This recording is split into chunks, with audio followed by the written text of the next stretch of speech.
screen of death. You could hear the sound boom from windows.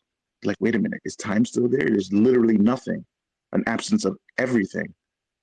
Huh. That's something to think about. D3 and Ken was cooking, by the way.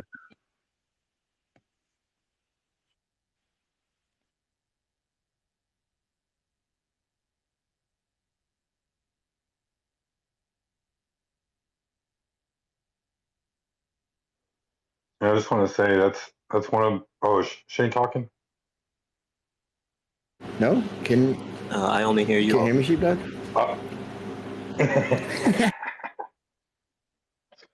Oh, he's such a good moderator, y'all. Shane is one of the best moderators out there, dude. Omnipresent, you might say.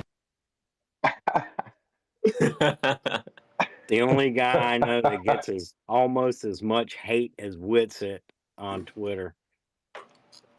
Well, Ken, something to strive towards, right? I got it. Someday I'll get there, you know. But to what Mr. Xavier was saying, that's one of my new arguments that I've been like mulling through for like the last month or so is, you know, people who believe in the globe, they internalize everything. Everything's an abstract concept on why it works on the globe, and I'm not here to believe a story on why something works. I'm here for how it works in reality, right? And then they'll turn and say, well, do you believe in God? And it's like, number one, that has nothing to do with how I observe reality. I don't need to believe, and I'm going to say this, you know, with a little bit of balance for everybody out there. I don't need to believe in a sky daddy to know what goes on in my existence, right?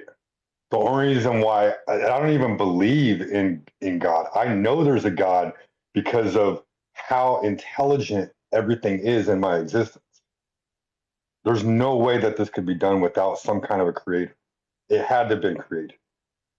But that's aside from the point. I don't need to believe in some kind of a religious view to say, hey, the wind blows, right? Water is wet.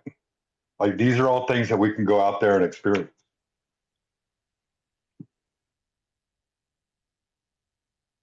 It's not an internalization of experience.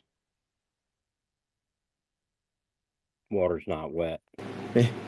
Just because you said Sky Daddy, I think I have this post that was just like an Einsteinian demon correlation. It's kind of in jest, but it's pretty funny because someone was like making fun of, you guys believe in God, and it was like, well, your Sky Daddy's actually Einstein, right? You worship with complete lack of understanding. You have no idea if the mathematical reifications apply to the formulas that you don't understand. Put your faith in other men to interpret it for you as priests. And then he creates sky demons out of black holes and mathematical abstractions where people are, which are used to scare people into absurd beliefs. So, like, I mean, who's in a religion, buddy?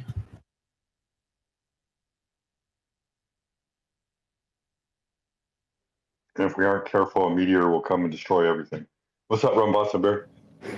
Man, fascinating, deep thoughts on time. And I liked where y'all were taking it. And I was just imagining, you know, early man, basically in the morning, they break their fast, they sleep, and they have breakfast because they're hungry when they first get up. And then probably around the midday when the sun is at the highest and when it's hottest, they want to find a shade tree and get up under there and have some lunch and eat again. And then dinner comes around and they want to eat before bed, you know, not right before they go to bed because that'd give them a tummy ache. So they found that eating food a couple hours maybe before they were retiring for the evening worked best. And then they did that till the sun came around again the next day. And then, you know, over time, it became a ball spinning that caused that, which is kind of crazy. But, you know, I also was thinking about me being a marathoner with this whole thing. And, you know, I get to the starting line and they have set the distance, 26.2 miles. Any marathon, if it's, you know, measured and registered in an official Boston qualifying marathon, it's measured exactly 26.2 miles. And then when the gun goes off and you take off and you run, I don't think very many people look at every single second that ticks by and they're like watching the time tick by and they're focused on the time. What they're doing is they're giving it the best of their ability that they've trained for in the moment. And as the moments happen, they get to the destination and they have a good time if they were able to stay in the moment, stay present, focused on their breathing and relaxing. It doesn't really have anything to do with seconds ticking by. So I don't know if that makes sense. But the other thought that I had, and I'll land the plane, is more often than not, I have no idea what time it is. I have to grab my phone. I have to look at the wall to know what time it is. And it doesn't even really matter. Like if you're, like I was talking about running the race, if you're in the moment, experiencing life, connecting with others, laughing, playing, it doesn't even matter what time it is. But I do hear you, Coffee, on like, well, how are we going to meet? How are we going to meet up at a particular time? Like, it's a convenience to have all our phones synced to the same man-made construct, because then, yeah, sure, we can figure out how to get to where we need to be at a particular moment. But I really think the truth is change is what's happening, and we've tacked on the metric or the seconds to it. But thanks for sharing. Yo, JT, that was a beautiful analogy, man. I like that. I mean, don't you think all we actually have is now? Like this breath, this heartbeat, this moment. That's all we actually have. The past, it's gone. It's never to come back again. The future isn't here yet. These ideas of past and future, those are fun too, but really we only have right now. So operate in the spirit, try to be gentle, loving, kind, and you'll have a lot better life if you live in the moment and try not to stress.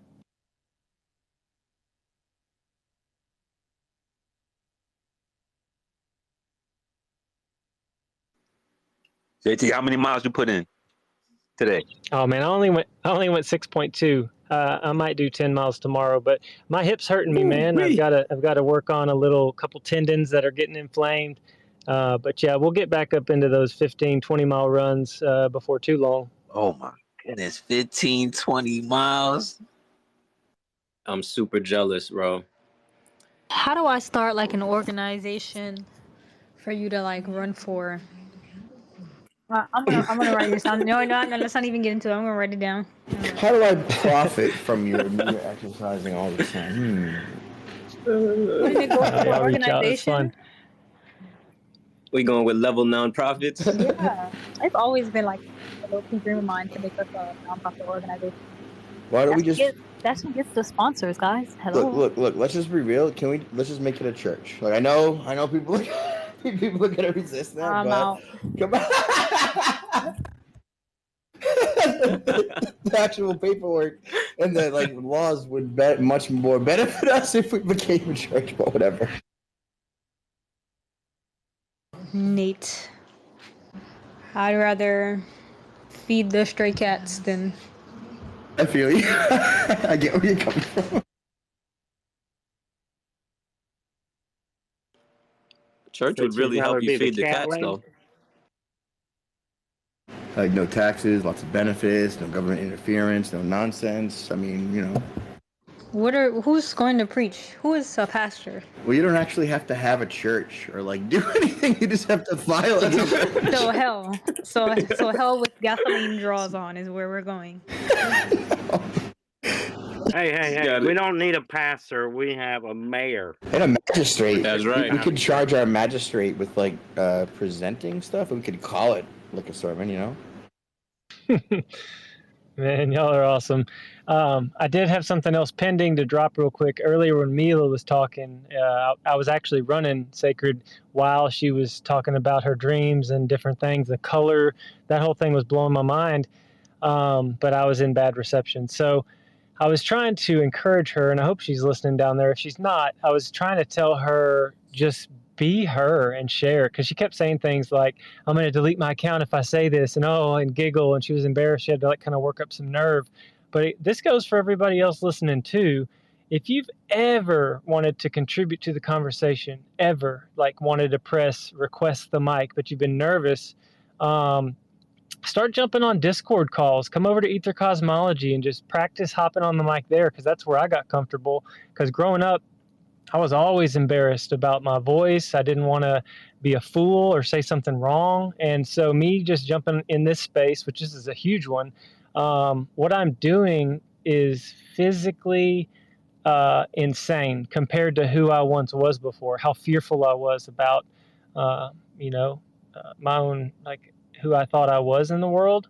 But man, I'd love to hear from a whole lot of new people that come in and week out, never heard your voice. So try to hop on. Speaking of the voice, most of the time people don't like their voice because they're used to hearing it inside their skull. Like the resonance is a little deeper. And then when they hear a recording, it doesn't have the same resonance. So it sounds terrible. And we're programmed to be like, oh, I hate my voice. But really, the voice you have is the only one. I mean, you're the only person here that can sound like you. So embrace it. And we all need to encourage each other to get over self-esteem stuff, because that's part of the programming, is to hate yourself, think you're not worthy. Oh, you can't talk about that. Oh, that's off limits. It's like, no, it's not. We're here in this present moment to grow and to learn. So I was just going to encourage her to just keep sharing, because that was an amazing build y'all had earlier. I think a lot of people, That's the absolute truth. with like what Mila was talking about, I think a lot of people come in here and they hear about this topic every once in a while. They've heard about it in the past, but then they come in here and it's like in-depth scientific cosmological terms and thoughts and ideas, and it's just like overwhelming. So it gets people like, okay, hold on, like I don't know what they're talking about. Let me sit down, take some notes, and just listen, because I can't add to it. And I think that's fair. Like some people do need to take the information in. It's been people who we've known for weeks and they still haven't come up, just because they know that there's more to gain by just listening. Yeah, that makes sense for sure. I remember being scared because I can't do what Witsit and Shane do, or Alan, and because I can't do what they do in this arena, I didn't even want to make a peep, because I didn't want anyone to turn to me. But I've realized it's our uniqueness that's valuable, because there's other people out there that may know less, or just basically being you, just uniquely you, and sharing yourself with the world. That's what makes the change. That's what makes the difference. And when I go out on the streets and I'm just talking to different people, if I do talk a flat earth, it's not to everybody. I let my spirit guide, lead me, my heart. If they act like they're not ready, I won't say a thing. But if they seem like they're chill people that are talking about, farming or having their own land, or they seem open-minded, or they seem curious about what's going on in the world right now, and we just get into talking, it can go there. I can go from 0 to all the way full truther mode if they're able to handle it. But what I want y'all to realize is every person that just speaks up a little bit about the truth is valuable. Let's talk about it. Let's see what's going on here, because we've all been programmed. The masses have been programmed just to shut up and listen to the authority, believe what they say, trust them, and you'll be all right. Just go knock out your 9 to 5, get that paycheck, pay those taxes, and get on a rinse, repeat with Netflix, and eat something, go back to bed. They don't ever really want people doing what we're doing here. So I hope I encourage somebody to start, come over to Ether Cosmology on Discord to practice, and the next thing you know, you'll be up here chatting it up. Hey, Ramazzo, we had an idea that we was thinking about running by Toby to see if we should do a watch party over there for Fly Me to the Moon. What you think? Oh yeah, 100%. That would be fun. Yep, agreed. Let's do it. For real, and then we could do a reaction afterwards, or we could run by it on Friday, next Friday. They just said we got to get the good version. We can't get no too crazy bootleg. Yeah. No people walking across the screens with their popcorn. What day do you want to do that? I don't know, bro. We got the week pretty much packed out, but right. Y'all let us know so we can give everybody a heads up, because I'm pretty sure a lot of people will flood over there if we want to do that.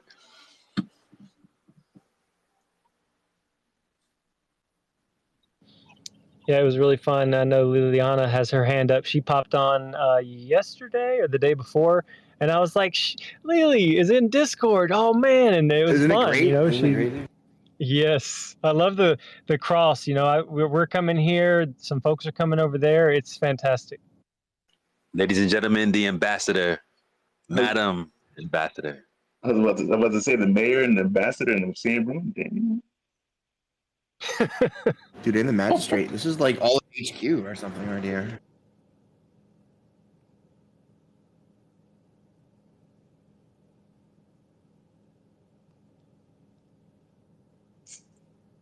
Madam. Oh, sorry. I didn't know that was an invitation for me to talk. Hey, that's so nice. You guys are still going. I got all my duties done and I was like, I hope they're still on and you guys are on. So yeah, that's fantastic. I missed a lot though, but I was up and you guys, so that's good. Yeah, I wanted to say a couple quick things. First thing is, yeah, I've said this before, Sacred, you heard me. We do need to vet some of the Globers. Otherwise, I feel like they waste so much time just, the Flat Earth 101. It's like, oh my God, come on, they need to know more before they come and waste time, right? Anyways, that was just a suggestion. But I do want to make a quick little public service announcement on behalf of our lovely Flat Earth movement. And that is, I regard like just there's the crew, there's Whitsit, there's Shane, there's Alan, there's Toby, there's Stone, and I can just say that from my Vedic tradition, when you show respect and attentiveness and appreciation to your teacher, it creates like this really good energetic loop that is where the teacher is more energized, and so he somehow draws out more knowledge from his own self. And then the students, when it's called dakshina. Dakshina means you give whatever that you can from your heart to your teacher. So that could be labor, that could be a fee, that could be anything. But in India, they always talk about, when you give a dakshina to your guru, then this loop of energy happens where you have some skin in the game, and you show your reverence, your appreciation, and your respect. And so it creates this really beautiful loop. So I know that this your particular space has a big viewership, and this is really just for the benefit of all the listeners, who might not even be here now, but might listen to it during the week or whatever. Is like, if you guys value what is going on here, I would try to inspire you, to contribute whatever you can to the funds of these lovely teachers that we have, and Whitsit has a new baby in their family, so I feel like that's important, to support him. And folks, I know this sounds silly, but these are really the real Newtons and Einsteins and Eratosthenes, I can't even pronounce that name, and Copernicuses of our future. And I know that sounds silly and funny because these people are really giving us the real science and not the fake science. But these are the people that are going to go down in history 100 years from now, and then, so if we show our support in whatever small way that we can, even $5 a month will make such a difference, because if our teachers put out so much content for us to consume for free, and imagine if they're completely made free of having to worry about bills and money and making a living and all that, imagine how much more incredible content they could be sharing with us.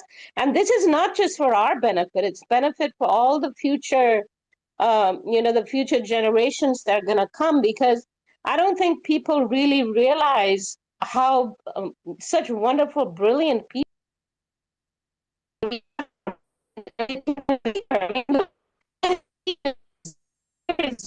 Brilliant people. There's one of them. There's brilliant minds here, and I think the more we so I know sometimes we don't think about it and we just take all the content for granted or whatever, but really and put some skin in the game and make sure that, we are supporting this truth movement because it's such an important one. And actually, even though Shane was joking about the church thing, to tell you the truth, unless they've changed laws, I know this from, decades ago, that the church status has all kinds of benefits. So even if we had to secretly make a church of it, actually, like, I'm half kidding, but honestly, the way the laws used to be, I don't know what they're like now. I'm not a lawyer, but it's not such a bad idea, even though it's kind of a joke. But yeah, Well, it's you know how the rules work. We make it up as we go along. So if you make it so with your words, Madam Ambassador, we shall do it. I'm just saying. Oh yeah, well, High Times already made me Miss Kali, so I could be the Kali in our cult. So just kidding. Yeah, but anyways, folks, lots of love to all of you, and I'm just so happy to, I mean, Sacred, Proud, you guys are just brilliant. I mean, not just in your knowledge of how much you know, but in your talent of hosting what I feel is like really one of the best spaces ever. And y'all attract like the best mind. Like everybody's comes to your space here. All our lovely teachers never miss your space. So that says a lot. Anyways, so that was what I had to say as Madam Ambassador. And Sacred, you're not allowed to call me Madam Ambassador because the way you say Leliana, my name, is so beautiful. I don't think anyone else in the world says it as beautifully as you do. So you better keep saying Leliana, Leliana like a lot of times because I love hearing the way you say. Anyways, lots of love to you guys. And yeah, thank you all, to all the teachers for giving us such amazing content. And people just enjoy this lovely ride we're on. I get it, Liliana. I truly do. Isn't she the best? Isn't she just filled with warmth? Doesn't you get the same feeling from JT? Like just genuine, open, honesty, and like good intentions for all every time she speaks. And then to see that like contrasted when she speaks to other people, and she tries not to talk down to them, but in nice terms, just tells them to sit down and shut up. It's hilarious. I love her. It's the perfect balance.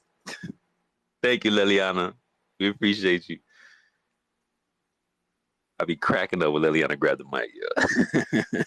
Yo, on Discord, we had this guy pop in who was like, whenever you, all right, I'm just gonna tell you guys, whenever you hang out with like Witsit, people will just come in and it's kind of like playing poker at the old Western bar and you have like the champion sitting next to you. At any time, they just come in and decide like duel and they throw the board up and ruin your game and you're like, oh crap, everything is gonna stop.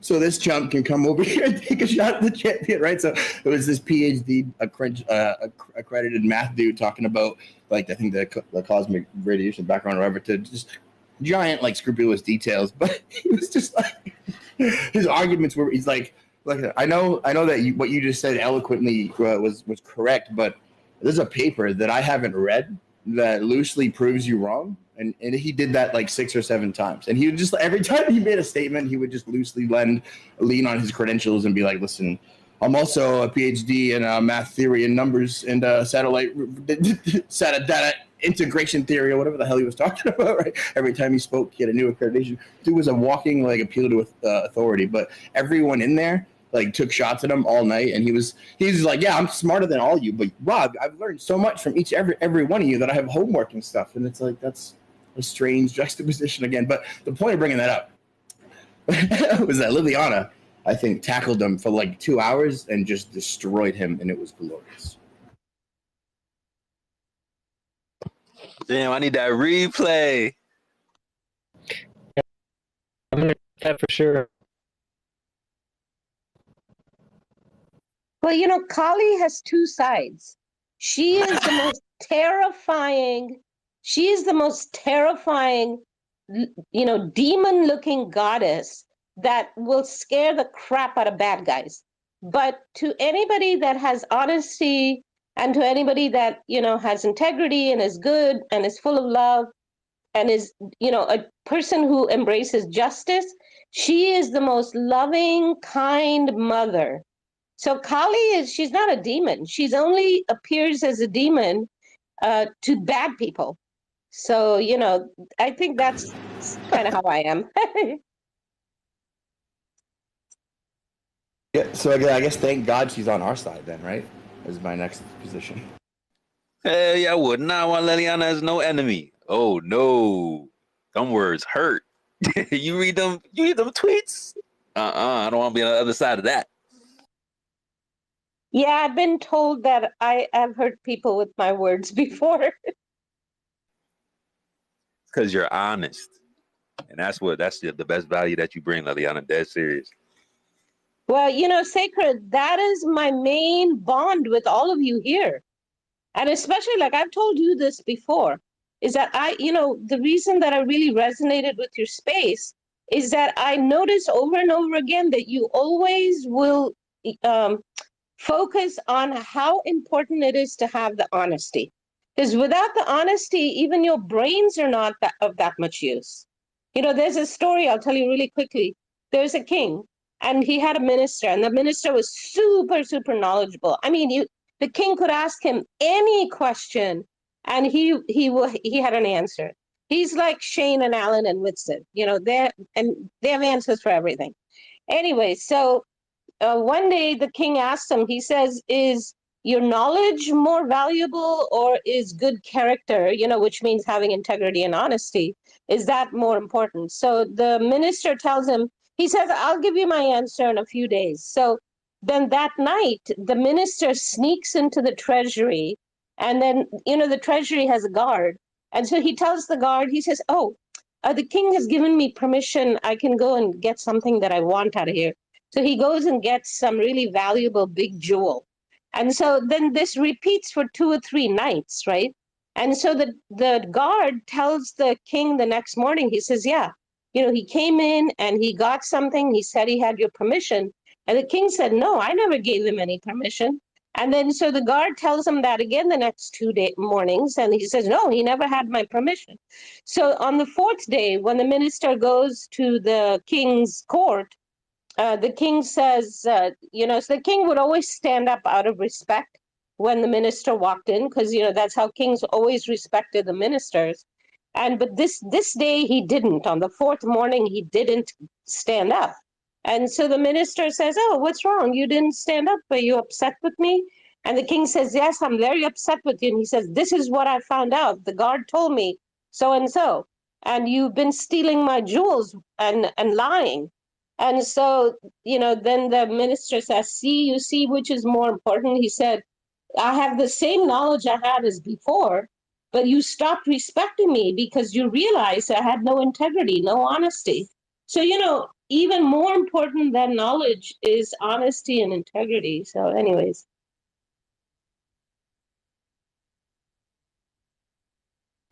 If you hear me say that same story, I got it from Liliana.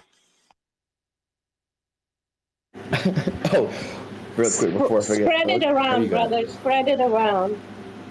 Liliana said you're an excellent host and moderator, and everyone in the comments that we talked to and everyone on Discord, dude, everyone says the same thing. So I wanted to wholeheartedly and vehemently agree with that. Not only are you good at like moderating and remaining like neutral, but you absorb all the arguments that we make and everyone else around you to like a level that is definitely commendable and respectable, dude. Because I've seen you just like hear a thing a new time and then next week argue it to someone like you came up with it. I was like, holy shit, look at him go, dude. Like what? It's just, it's just good that you have that. And then mostly you let everyone else do their own thing. And then when it's needed, you kind of like control the table. So just wanted to say thanks, dude. I'm proud too. You guys both. Man, thank you, bro. Like, not to stay on it too much, but it is difficult. It is difficult to do this for so long and to make sure that everyone gets a voice, and to keep the listeners involved too. Like it's a lot going on in the background, and I just appreciate that acknowledgement, bro. I don't really do it for that, but it's dope to hear when you guys see it. So thank you, man. I appreciate it. Well, Sacred, I mean, it's not only that you really are super knowledgeable and can hold your own when you get into any kind of intellectual argument. You're extremely articulate. You have great amount of patience, and you have amazing energy to keep going for like 12, 14, 24, 36 hours in the space. But also, let's not forget that you have incredible style. Like you have to be a really good, interesting, fun DJ. To hold space like this. So you have this unique combination. I mean, I'm just in awe of you. So yeah, it's great. I think our hard drives might crush under the pressure. Dude, I love it. Great comments. I got to dip out. My daughter's about to be in a play. But Sacred, I heard you on TikTok debating like in a room of Globers. And I was like, holy crap, this is a whole nother side of this man. Wow. And I listened for like an hour. I tried to record it, but it didn't, my screen record didn't grab it correctly. But yeah, that was awesome to hear that side of you. And y'all have a blessed day. It was an amazing day to hear everybody share. So thank you. I'm going to drop down. You'll be back, Mr. Mayor. You never can get rid of us. You should play one of them TikTok videos, Secret. Either one of them TikTok videos or the one we made for what's his face, college dropout, Joe. Do you guys have a clip of Sacred versus a room that we could play on cue? That would be tremendous. I would love to hear that. Yeah, and please let me know when you're going on there. I'm going to get better at screen grabbing because I'd love to record these to make them on my channel. To be honest with you, I might have the clip myself instead of him. Isn't that the best way to test your mettle? Just go in there like He-Man and just be like, what's up, children? Where are your arguments at? It's funny. Hey, JT, enjoy the play. And I'm gonna try to do better at sending out the lives whenever I join. It's kind of like random. It really depends on like, who's in there, the level of the conversation, some of the things that they're talking about. But yeah, I'm gonna try to start sending out those lives like whenever I join them because it's fun in the moment. It is a little different. Like you got to do things differently when you want TikTok because it's just not the same over here. So it does bring out a different side of the sideboard. But yeah, I'm gonna send those out. So if y'all wanna check me out on TikTok, hit me at Sacred Keys. Yeah, that sounds perfect. You never know when there'll be that diamond in the rough, very worthy of sharing. And if they're acting a fool or if there's no real good build, I could just delete it. But yeah, thanks for the heads up, and we'll catch y'all later. No doubt. Yeah, that's the problem. It's like they don't have like mic etiquette over here because they don't have the functionality to really like moderate the way we can. I feel like they kind of do, but they just don't utilize it. It's still different. So it's hard to get like, it's already difficult over here, right? Like a build can go on for 30, 40 minutes sometimes. And that's with good moderation. Imagine just the host is letting everybody do whatever and people just yelling at each other. It's really hard to get a coherent back and forth without interruptions and deviations and stuff like that. But sometimes it works. Sometimes it works. Shout out to my TikTok level heads. They're the squad over there. They hold it down though. You're gonna send us links maybe on Twitter, etc. Oh, see, that's the thing. Like, I don't even know if you could do that on TikTok. Like, I don't know if you could.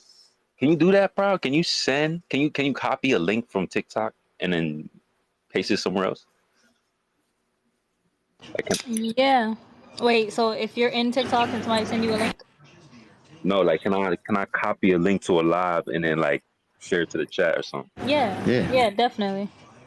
Okay, I didn't know that. See, I'm still learning that thing too.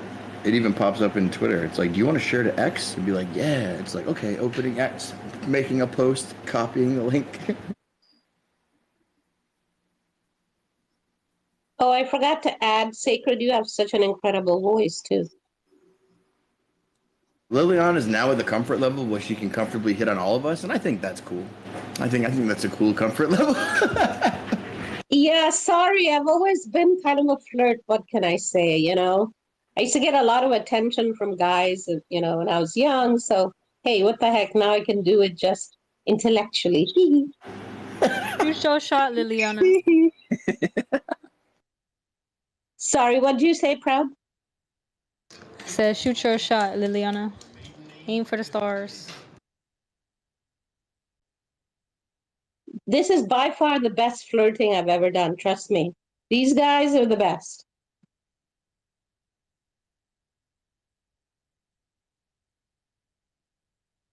Can I talk, please?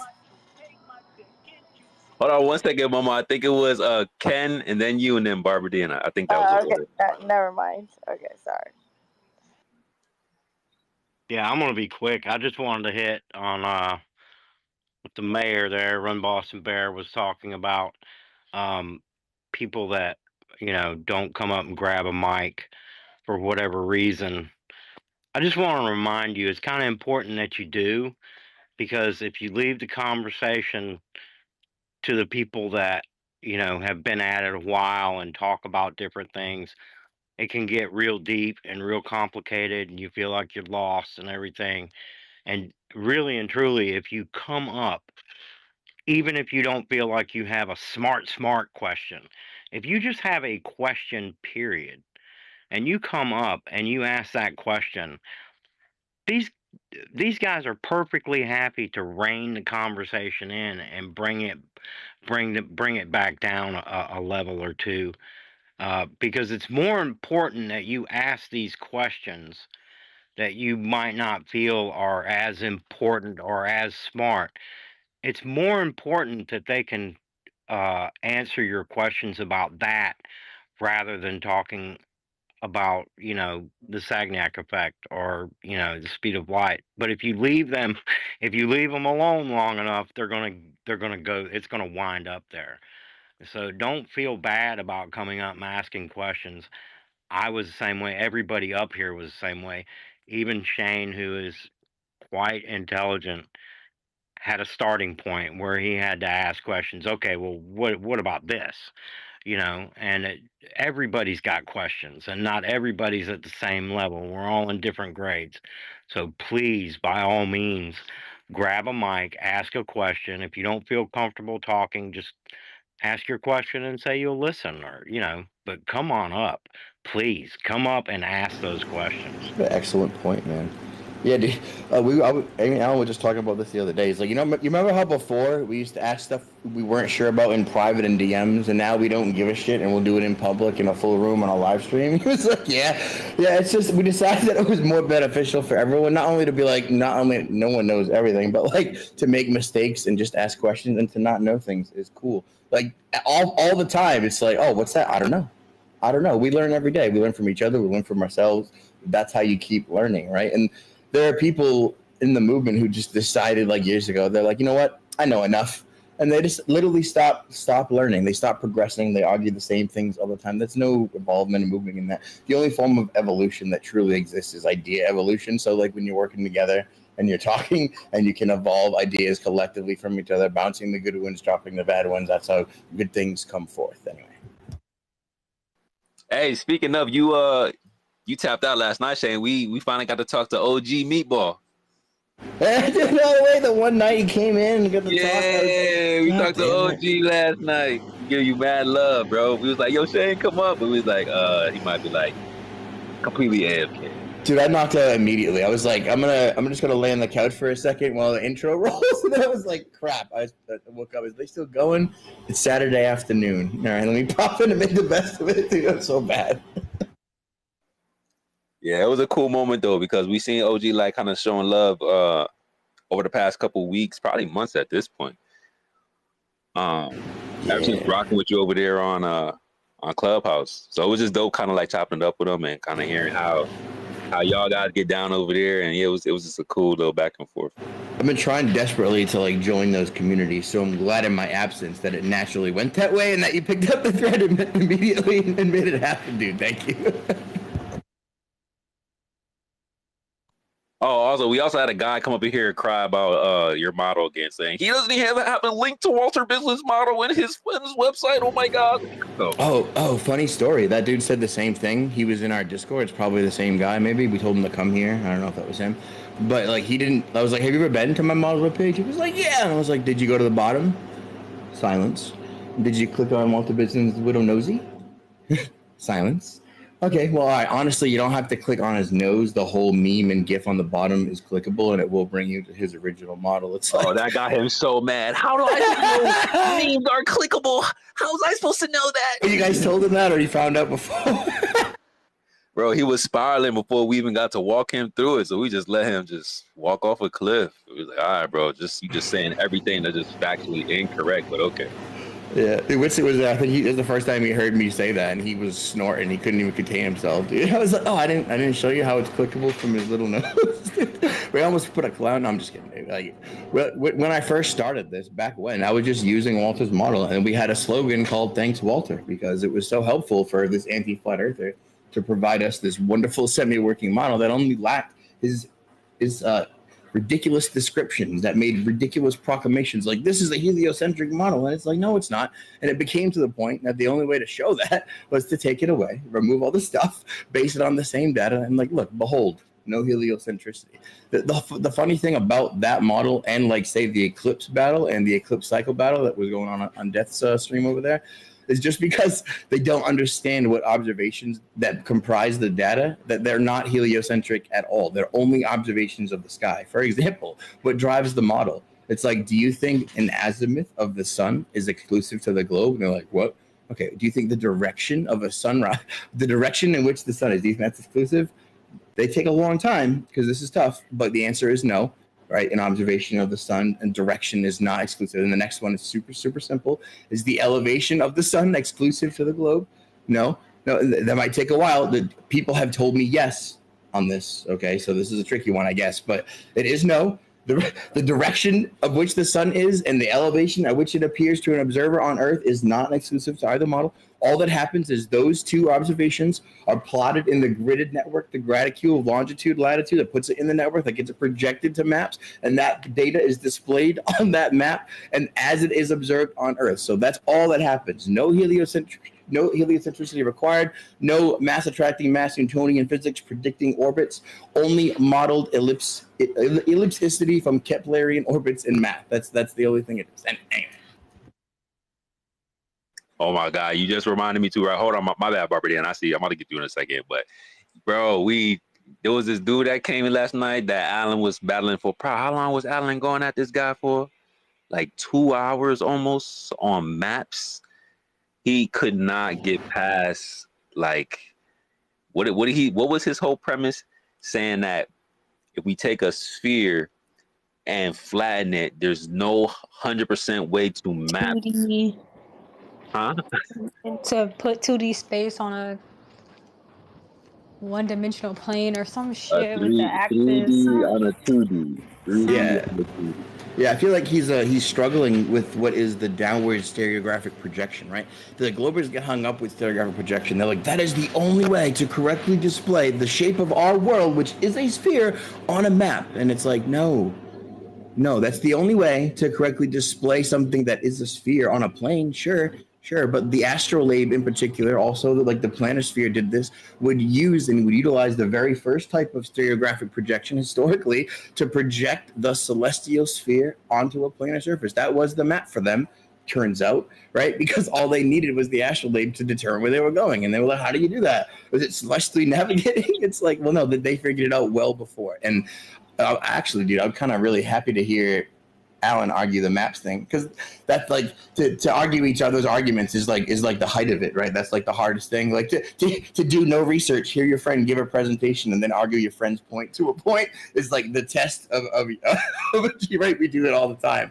So Alan tried to do it in so many different dimensions, bro. Like he was attacking from this side, I'm trying to do from this side, and the guy Alan did say that the dude's still man in position enough.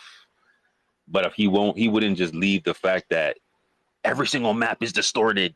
That means that the globe is the most accurate. I was like, yeah. All right.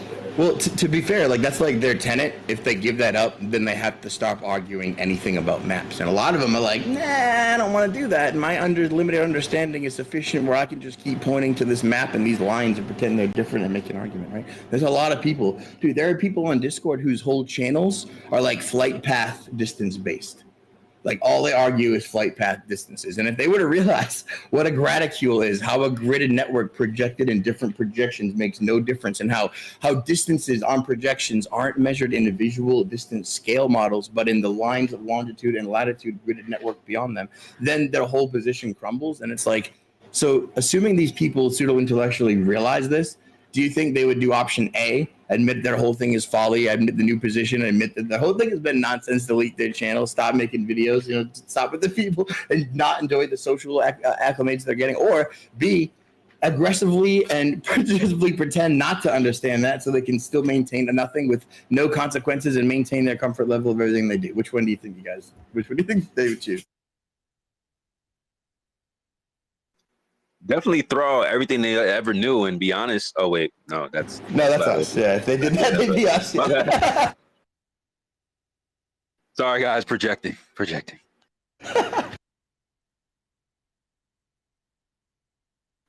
Barbara Dan, what up? Yeah, so I've looked into it myself, Sacred, and I feel 100% confident in saying it.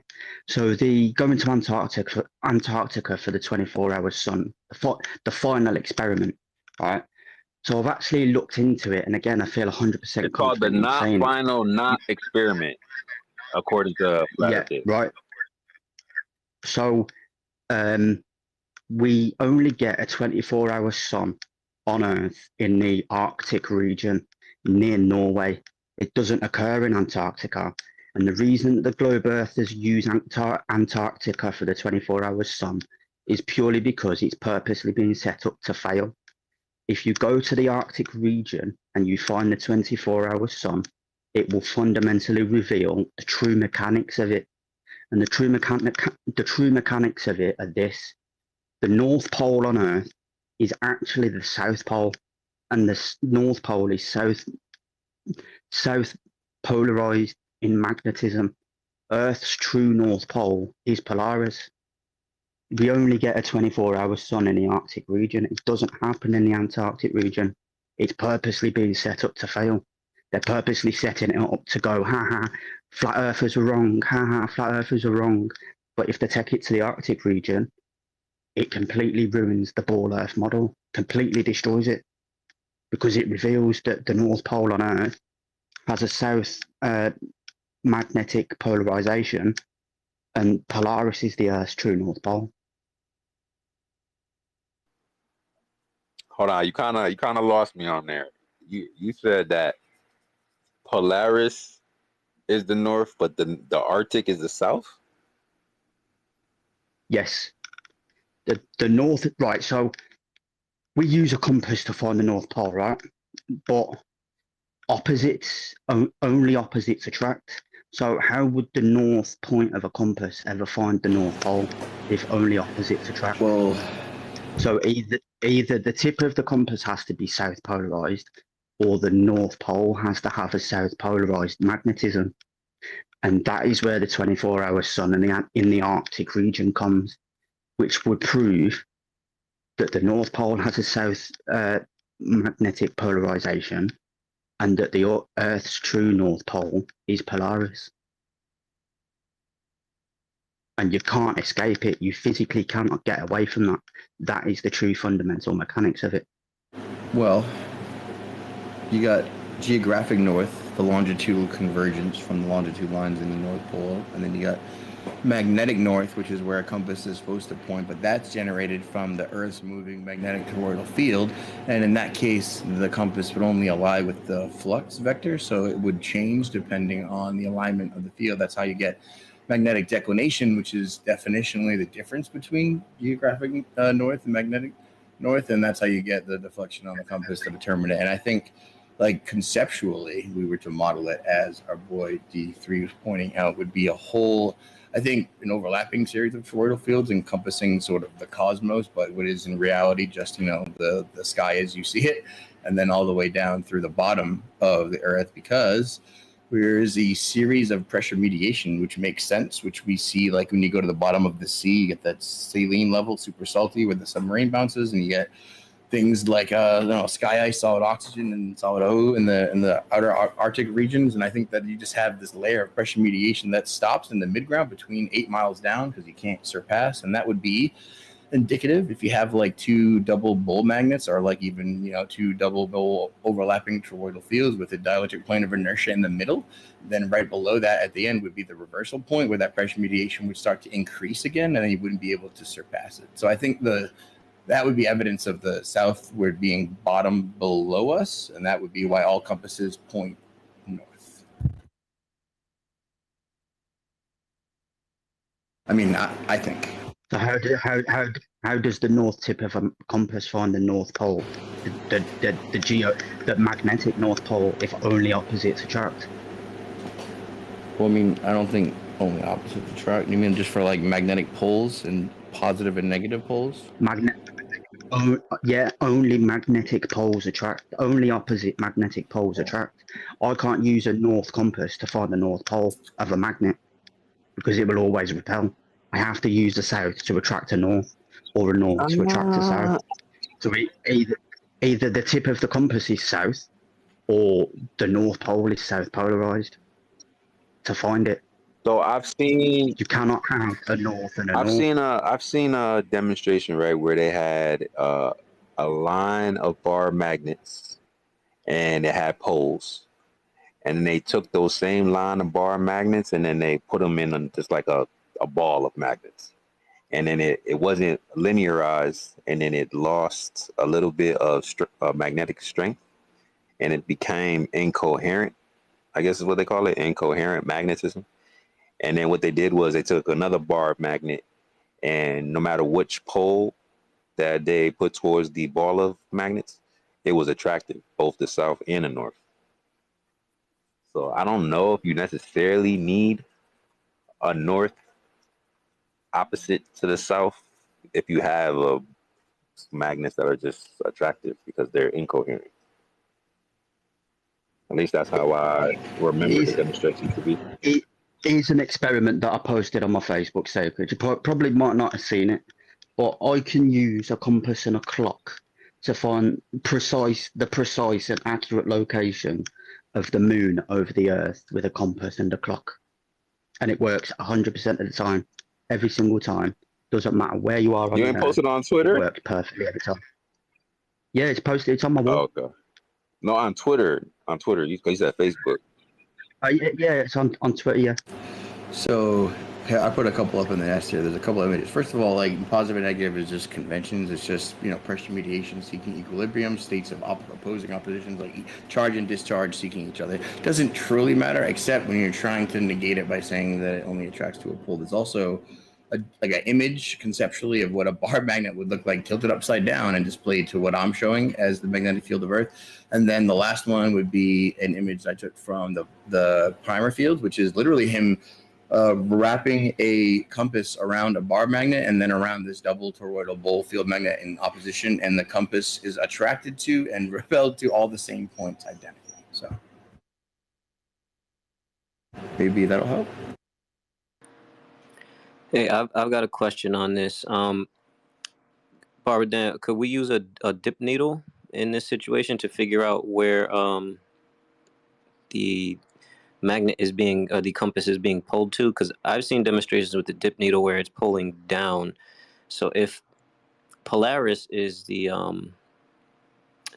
north, then in the northern hemisphere it would pull up, I believe, right?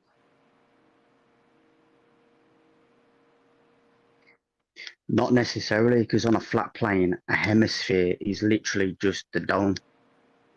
The southern hemisphere would be half of the dome. Wait. Right, so and to work it out, if I add a two-dimensional semicircle on top of a two-dimensional circle, what 3D shape would I get?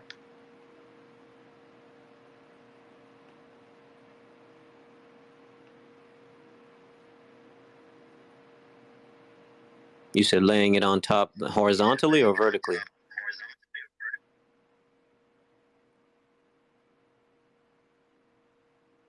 You heard me?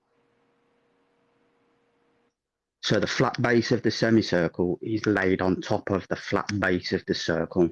What 3D shape would I create? Cylinder? Nope. That's the toroid vibe. The figure eight.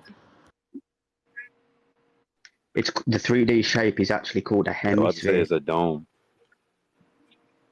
Yeah, the dome is called a hemisphere. So our dome, the hemisphere that the globe earthers are calling a hemisphere, is actually a dome. Yeah, I'm not sure if I follow what he's saying, guys. He was just saying if you take a hemisphere and put it on top of a circle, what shape does it make? And it makes a dome.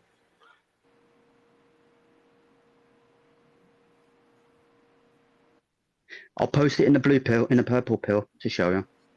Yeah, we need some visuals, bro. Some visuals.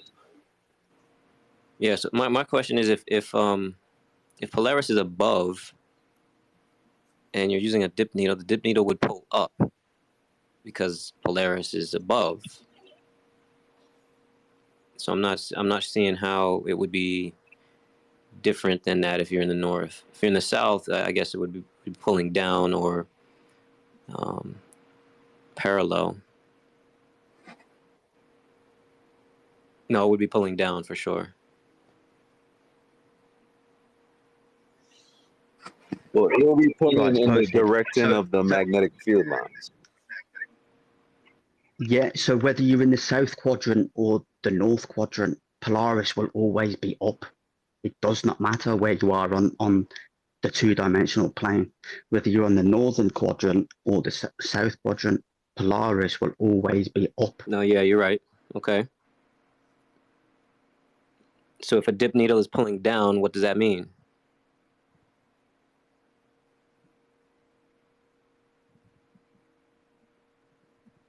What Because what I'm saying is I've seen a demonstration where the dip needle is pulling down. Now I forgot where this guy was located. He might have been in Australia or something, but I'm not sure. He might have been in England. But yeah, the needle is pulling down. So if north is always up, the dip needle would pull up. depends on which polarization is being affected. Is it the south pole of the magnet of the dip needle or the north point of the dip needle? Because if it's south on the dip needle will always, the south part of the needle will always point up, whereas the north point of the dip needle will always point down. Right. Because the south, I'd have to watch because it the again. south pole is on the earth. Yeah, I'd have to watch it again just to make sure. But I'm pretty sure it's what you're saying with the south because he's going for north. You know, he's pointing at North Pole. So, but yeah, I'll watch it again. It's an interesting concept. But yeah, I've posted the photo in the purple pill. So if you had a two-dimensional semicircle on top of a two-dimensional circle, you get a 3D hemisphere. Don't get a ball. Oh, I thought you meant a flat disc on top of a flat disc. My bad.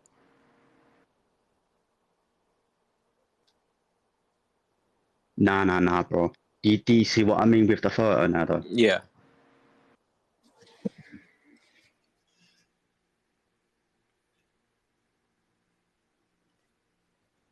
And globe earthers cannot escape that because then you're denying basic 2D and 3D shapes. And at that point, what's the point in debating them? They're going to deny basic shapes that we learn in primary school or early learning school. What's the point in us even going to school then if they're just going to deny it?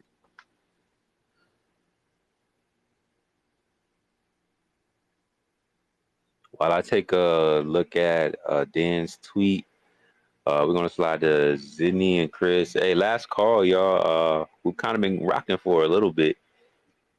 So if you want to come get something off, request the mic now or forever. Not forever. So next Friday, hold your peace.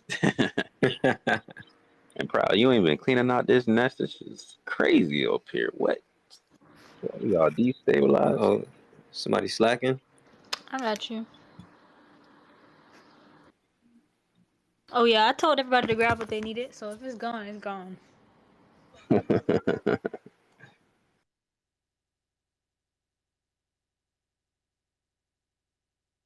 Go ahead, anti-flurf. Yeah, hello. I had a question for Shane about his model. He's not available. Why are you not available? And let me just remind you, I am the programmer who have debated your model with you, and I was the guy who fact-checked you on how many lines of code that was changed between what you have and what Walter did. My question to you is, in the model, you have a distance to the sun, which is in kilometers, which is the metric system, and it's equal to the globe model. So my question to you is, what is that doing in there, in your model? What are you using it for?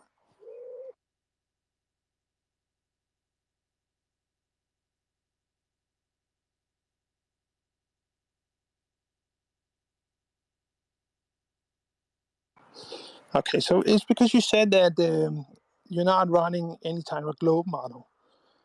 But you're actually not running any type of flat Earth model, because underneath the model is a globe model. And it's the globe model that generates all the stars which is projected on the grid.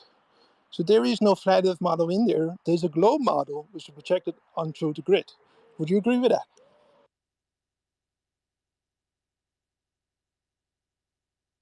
No. Well, I have the software code. I can prove it to you where it is.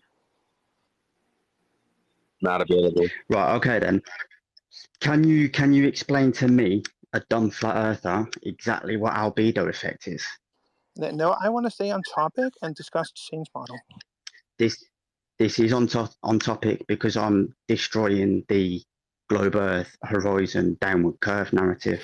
No, So can you explain what about albedo Shane's effect model, is? and Shane is claiming to have wrote a model, and he's saying there's no globe stuff in there, but there is globe stuff in there. There is a lot of globe stuff in there. I know that because I'm a programmer, and I'm asking him direct questions about his model. I don't think he wants to engage, man. He lost a lot of credibility in the discussion. That's so lame, man. That's so lame. Hey, man, you can't be capping. That's what happens. Nobody want to talk to You somebody who be can't answer capping. questions. Great, man. Goodbye. Nah, I mean, you've been labeled as dishonest from both sides of the conversation. The globe earthers calls you dishonest. The flat earthers calls you dishonest. Nobody really wants to talk to somebody who's dishonest, I guess. Anyway, what's up, Chris? Good evening. Yeah, about that compass, and that Sydney has been bothering me on my Twitter all day about Shane. So I already pointed him out to come over here and to speak up and to pull his bullshit out, because he was talking. Well, I'm recording the space and everything. Oh, go fuck yourself with your bullshit. But with the compass, everybody's always thinking about this pointing north and south, but the axis where that compass is based on, that's the point of equilibrium. That's the point of inertia. So basically, it doesn't even point to north and south. It just points to the magnetic region, basically. I disagree. I don't think it's about Sydney. I don't think it needed to be explained for him specifically, but it's still people who want to defend Shane's model and want to use it themselves that still can't because they don't understand it. So I guess they have to go a different way about it. But yeah, we know Sydney's a troll. Oh, he's an ass. Sydney's a bitch. Yeah, I'm not gonna lie, he's one of the few guys that I will not interact with either. So I completely understand why Shane did what he did just now. I mean, when the other anti-flirts are calling you dishonest, I think you should tap out. I think you should sit this conversation out, man. Facts. I thought Shane was just walking his dog or something. No, that dude is a super troll, man. Well, I don't doubt that, but if Shane didn't want to talk to him, he would he's not just going to sit there silent. Shane didn't want to talk to him, he talked shit to him. He said not even bother to time. That dude isn't worth a response. But offhand, totally unrelated, I will make a general statement about the use of a 93 million mile an hour metric in the model, which is scaled from a 0.53 degree optical diameter of the sun, which is actually part of a covariantly scaling mechanism, which is how they built the said distances between, in the solar system. And then they did so the same way they solved the three-body problem, which also is similarly not used in the model as Newtonian mass attracting mass to predict orbits and anything. So in the ellipsarian modeling, the same way they do the ephemeruses that they do for the eclipse table. But the reason that they use for the sun and the moon optical diameters for accuracy, it gets scaled down in a specific function so that that has an optical trail that matches reality. So when you're doing a hemispherical view, as our buddy was pointing out so surreptitiously over here, you actually do need to account for that optically. When the optic diameter isn't taken into account, it's not as accurate. So for supreme accuracy, 2 observations based again on the sun azimuth and elevation, it would be shitty to not include an optical diameter measurement that would make it true. Just because they misused the same optical measurement to say that it actually means the sun is 93 million miles away doesn't mean I can't use the same covariantly scaled downward factor to influence the sun's path as seen from all observers. And that's how it gets used. Anyway, unrelated to what, I didn't listen to anything that dude said, but I'm going to go walk the dog anyway. I'll see you guys in a bit.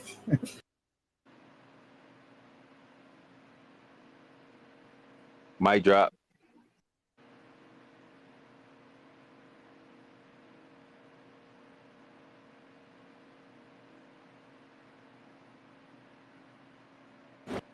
Like, dude, everyone should feel free to use it. People are going to throw stupid shit like that at you no matter what, because they really, really, really don't want you to use it.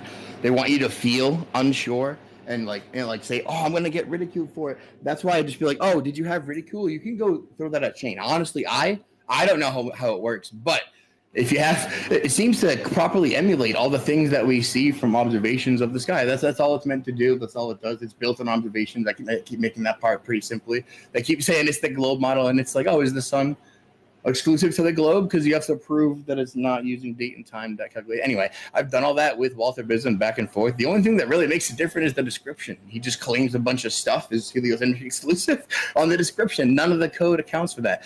The way that the model explicitly works, right, is specifically, it's very similar to Stellarium. If you look at, like, say, a translation of coordinate system, this is why I've been hammering coordinate systems so hard for everyone all the time. It's very similar to how it would work. Like, say, I'll post this for Stellarium, but it's like conversion from geodetic to geocentric, and it does like, something double lat equals geodetic dot latitude, right? So that'd be a function that would name a variable, name a lat, and then convert it to like a function and it does use the radius, right? But everyone knows how I feel about that being a heliocentric exclusive measurement, just the circumference of the limit of our spherical view, formulaic math to back that up. That all goes back to radius criterion, angular resolution, limit of optics, etc. But to go back to the coding, it would be like you declare a variable, x, y, z, you equate those variables, you pass functions, right?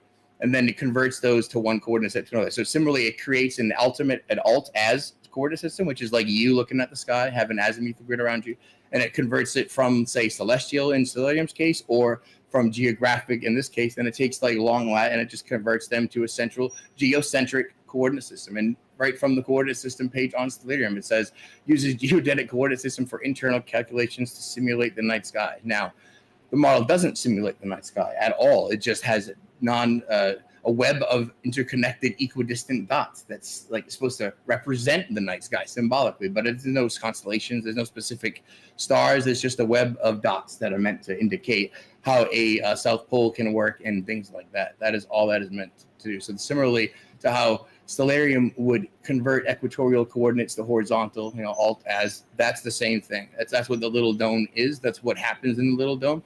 The big dome coordinates would be the celestial sphere. They get converted, by a metric of time right over to that little dome to correspond to where you were supposed to be seeing the stars, right? All it does is show you that as you recede and move, the web of stars moves with you. And if you were to proceed time with us staying stationary, the dome would proceed, 15 degrees per hour over you. That's the celestial phenomenon explained. And the mechanism is very similar to what Stellarium uses. And I've never found Stellarium to be inaccurate about any observation that they've ever used.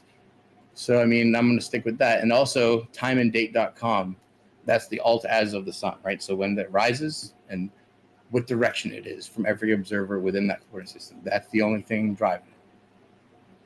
What do you guys think? Hey, and y'all keep in mind, Shane offered to talk to Walter Bisson. Just so y'all know. He said, hey, we can sit down and we can talk about it. Honestly, I was provoking with the whole thing to try and draw him out into an awkward confrontation, which didn't work at all. He he made one comment on YouTube and then retreated into his turtle shell. So I don't know. But if anyone has heard of him, you know, let him know where we are. Let him know my email. Shane_Saint_Pierre, right? Proton Mail. He'll find me. Yeah, I've already sent him a bunch. You know he's seen it.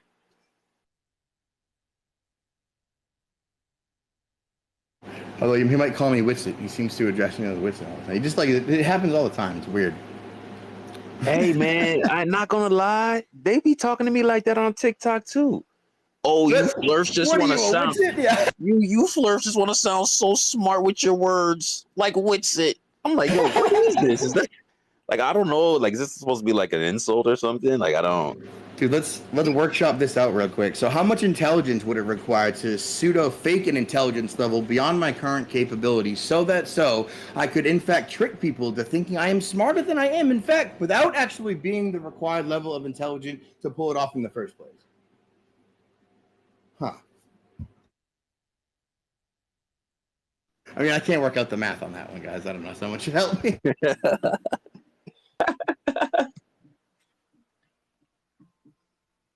My favorite is when they say, "Oh, that's word salad." I'm like, well, which part didn't make sense? Well, it made sense, but it's still word salad.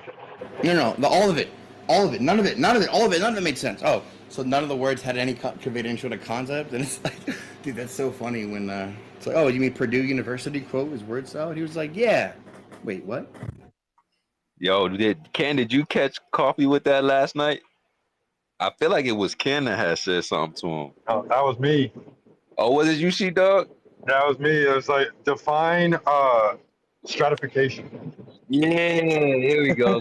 So it was the first time I ever heard coffee use that as an argument. Like, oh, that was word salad. I was kind of disappointed with that last night. But then when they tried to turn it back on him and ask him about a definition of a word that he was trying to dismiss, Coffee was like, oh, I'm not trying to play those games. I'm like, oh, nah, you don't want to play games with vocabulary. Boy, you want to define words as word salad, saying that they don't have meaning. And then when we try to determine meaning with you, when we're making another argument, now you want to say that we're playing games. So I thought that was pretty hilarious. I didn't, only because I didn't expect Coffee to take it there. Because we know him. Like, he don't really do stuff like that. So that kind of took me by surprise. You know, and that's a big thing, man. Like when you're having a conversation with somebody and they tell you you're using word salad, think about the words that you just used, right? Like what was an uncommon word in conversation, but a very common word in science or math or just common intelligence, right? And then just ask them, say, well, did you understand this word? Can you define that word for me? So that way we have a mutual understanding of what's going on. And most of the time, they'll just say that they're not going to play those games or they're not going to define it because they don't know what that word means. And if they define it and they come to the understanding of what that word means, now they can no longer claim word salad because it's completely secular.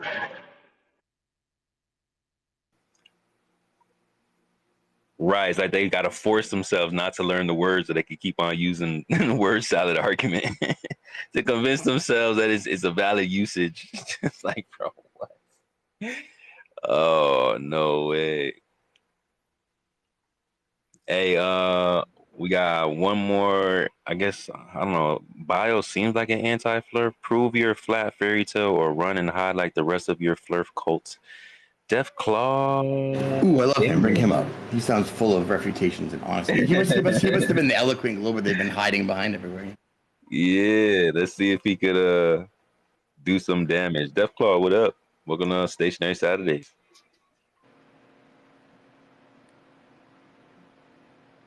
Oh, you talking? Oh. Hey, what's up, dude? The Def Claw. The Def Claw. Is he talking? I can't hear him. Me neither. Them bots don't have the voice box yet. Shout out to the bots. We ain't bot shaming. Well, he didn't say. He doesn't call himself Death Voice. You know, he's trying to claw out what's going on.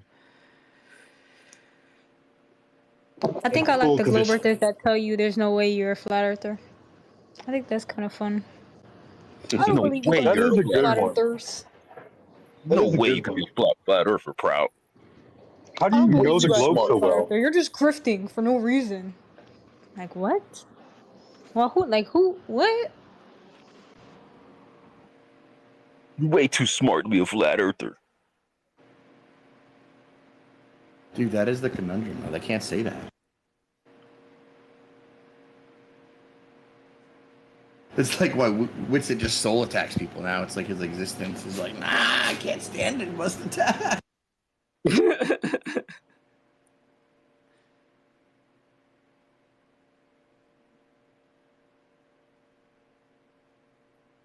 Damn, you didn't go over your lines before you came in here?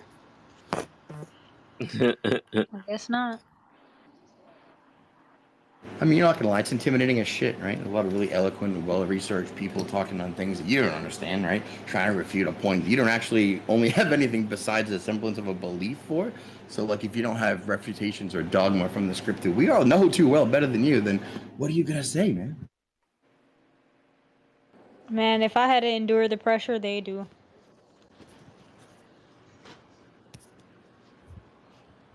Shout out to Playing Blazer. He was tweeting that the Death Claw. Oh no, actually, I gotta say it like that. I gotta say it like that. I was just gonna ask you, do we have to announce him this way every time? I think so. Yes. Death Claw with a K gaming. Oh, where'd he go? Dude, that was quick. But honestly, I would have done the same thing. Did he claw his way out of here? Come on back, Death Claw. Dude, someone the other day was like, "Oh, you got to go to Gem Panda's server," and I was like, "Oh, that's where they hide all the eloquent, well-researched those debaters who will use coherent, logical attacks and don't just nonsense attack." And at Hum, it was like, "Oh, that's where they hide them all. How many are there?" No one's ever seen those people. Dude. It's crazy. I've been over there a couple times.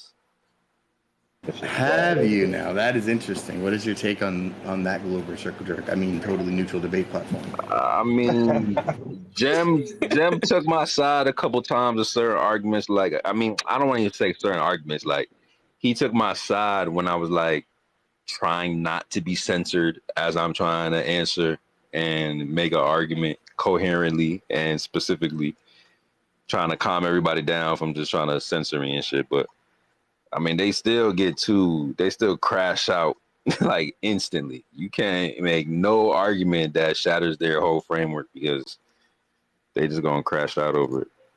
Yep, that's about it. It's pretty good, but that's what Jem does. He like tries to like, I'm your friend. These people are all assholes. I'm not like them, right? I'll help you. Like, I'll make sense. Yeah, no, it's all show. It's all. I'll try to talk to them about Star Trails when they sacred.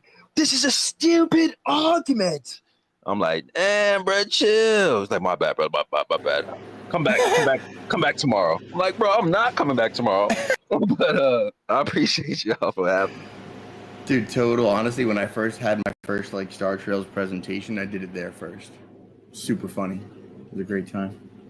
I was like, I need the opinion of Globers, and I went to that place and tried to explain to them Star Trails. It's actually really funny. Like, they almost let me get through it. Almost.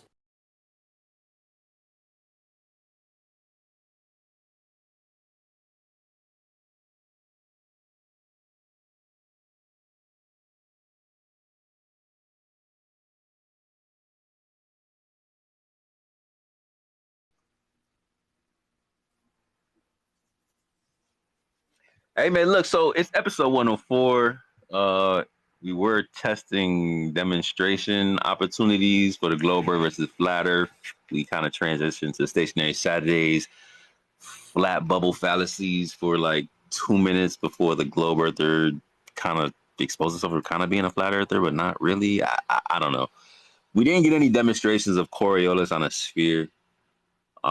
We got an attempt to try to address Kennegu's mountain observation, which is the complete problem for the globe Earth, which we do appreciate from Coffee. Didn't quite get it, but I do appreciate the attempt. And do we get any other demonstration besides that? He was the main one, wasn't he? Like, he was the one that was like really making the attempt and had the long back and forth. Yeah.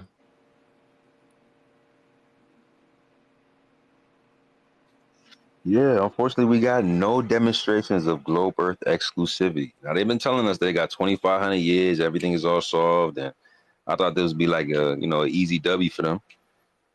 Kind of giving them a, hey, yo, just demonstrate the claims. That should be an easy W. That should be our first one in Flat Earth Fridays.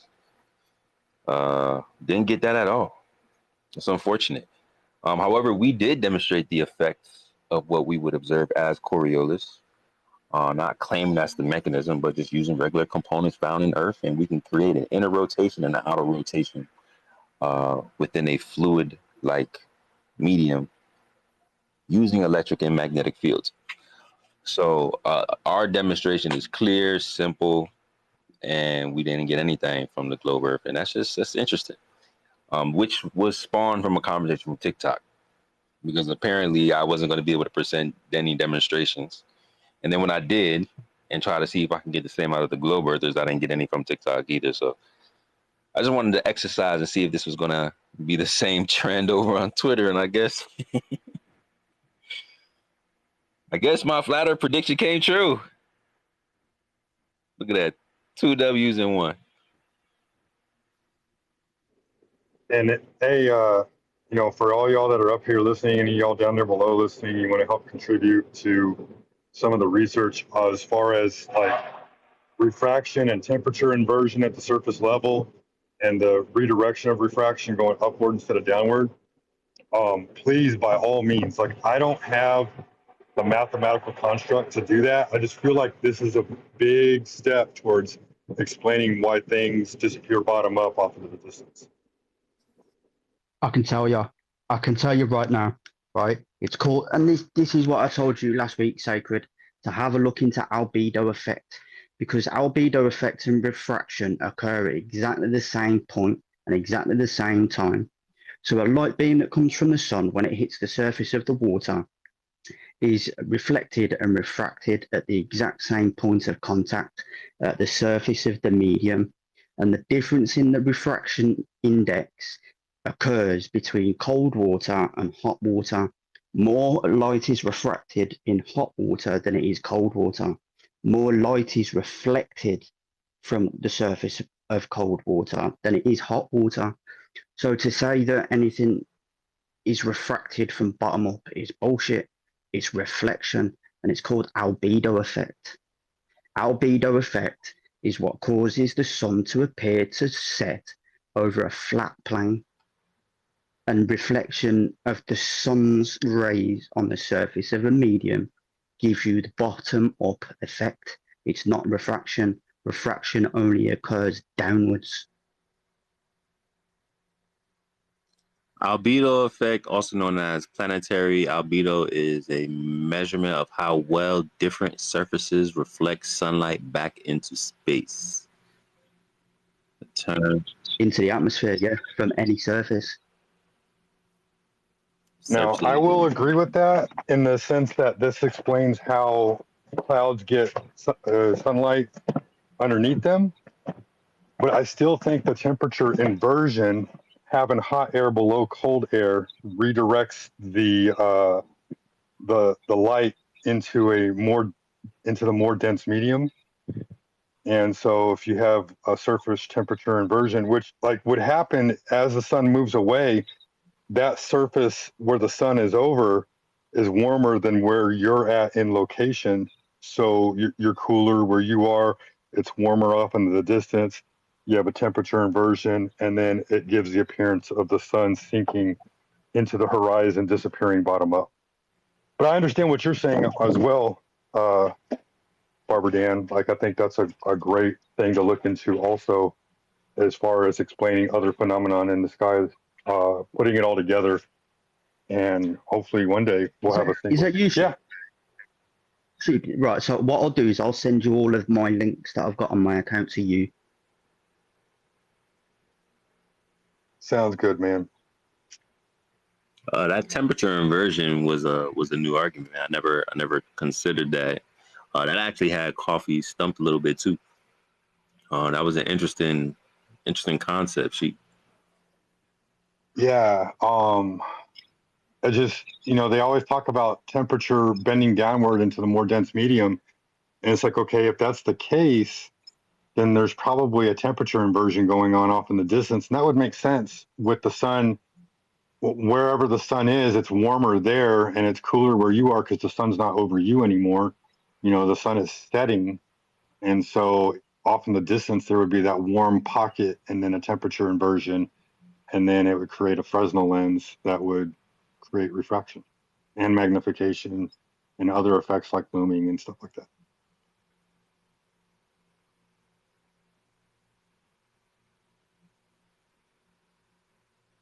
Yeah, no doubt. Shane just dipped out of here. I wanted to tell him he missed Ruhif. Ruhif popped in last night. The bruised spirit. That's where I got the idea in the first place, was from Ruhif, and it wasn't because he explained it to me. It was because he was showing me the laser in the Utah desert over the flat ground, how the laser was bending upward. And I'm like, I thought light was supposed to bend downward towards the surface of the earth. And the only thing I could think of was there was some kind of temperature inversions going on over the surface. Because it's not uniform all the way across. Like this, our system is dynamic. So.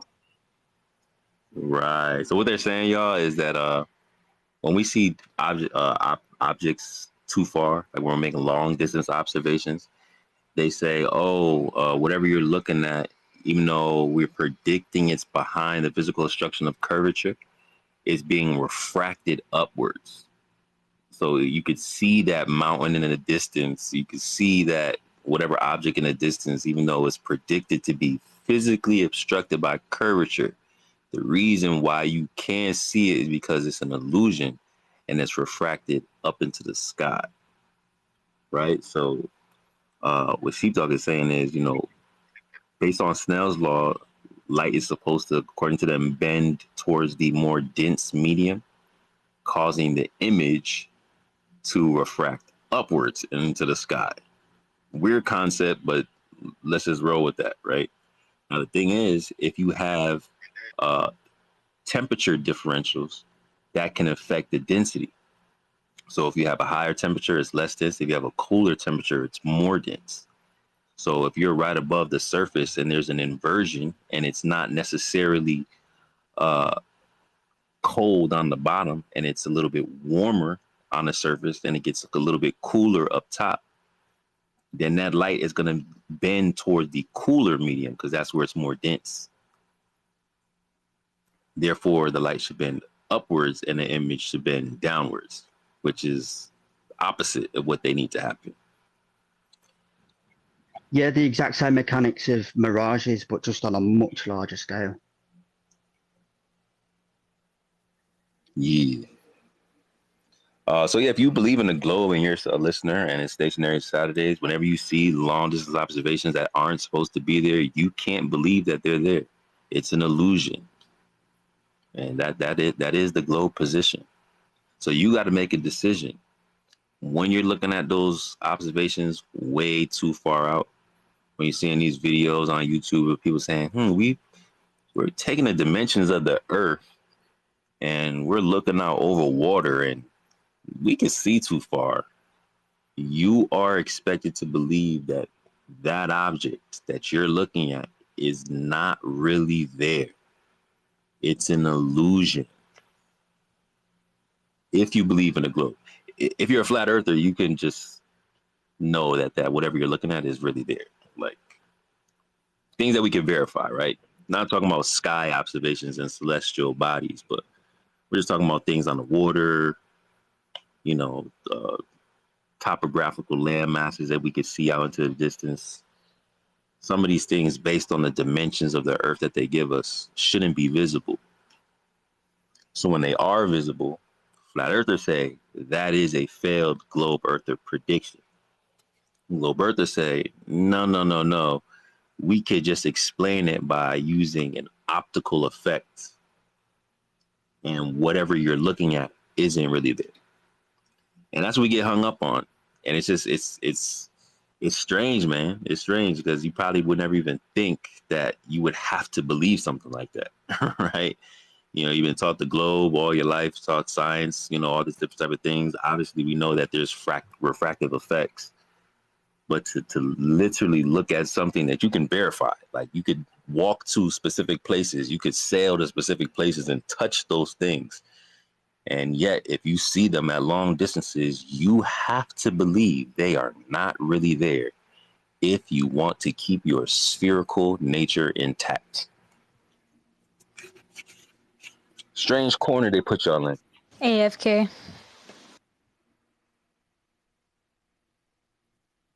Oh, proud.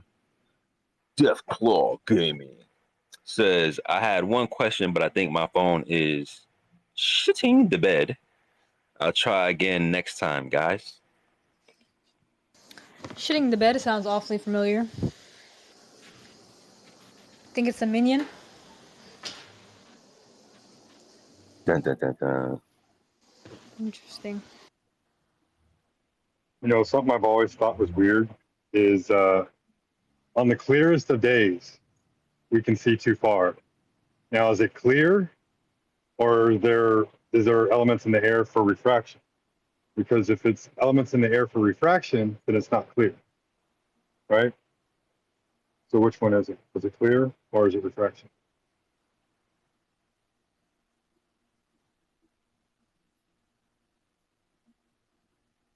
I never really got my questions answered if refraction was infinite or if black holes had any refraction properties. But yeah, AFK. When I come back, guys, we're going outro. Okay. And then also, I just want to say, for those of y'all who are wondering about temperature inversions, tornadoes and hurricanes happen because of temperature inversions also. So there are a lot of phenomenon that occur dynamically around the world with temperature inversions.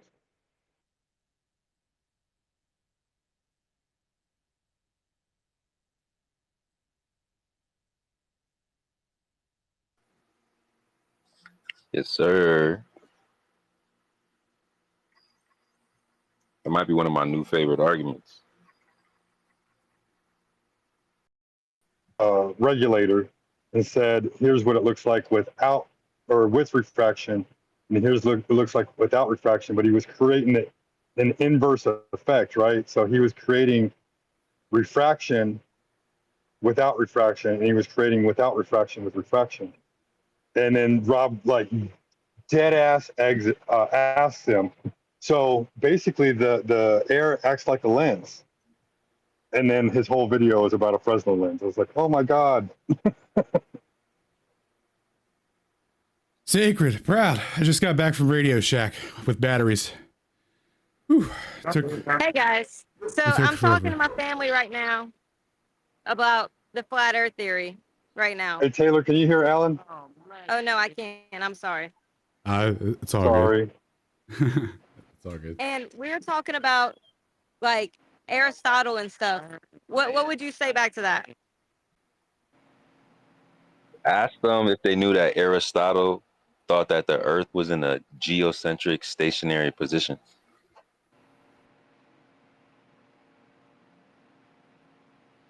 Okay, thank you for that. So what do you think about somebody in another country that was close to the equator, and they measured the distance of the shadows cast by the sun? Yeah, but that would work with the flat earth model too, because the sun would be, if it's a localized sun, that would give it an angle, and that would change the angle of the shadow. Yeah, it would. You have other planets orbiting a localized sun. Look at Taylor putting in the street activism. Let's get it, Taylor. Let's get it. Get it. LFG. Backyard activism. Put them on the phone. What evidence do them the on the planets phone. have that they orbit the sun? What evidence do we have of that? You can see. Take them off mute, Taylor. We gotta hear them. Yeah, just throw it on speaker. Yep. Because I mean, So what would I see the okay, what planets would be move in the the sky. best I don't see them move around the sun. What would be the best experiment for me to reference that we're like localized or that there's no curvature? The fact that we're not moving and everything else is moving, and then the fact that everything's so big that it looks flat. So therefore, we don't see curvature. Wait, what did you ask for though? I was just asking for like the best evidence that we have that there's no curvature. Best evidence for no curvature. I would go with measurements here. Measurements and long-range experiments. And what was that radio experiment they did? It wasn't. That wasn't to measure curvature though. That was just like, oh my gosh, we had radio waves reach 10,000 miles. That was Marconi.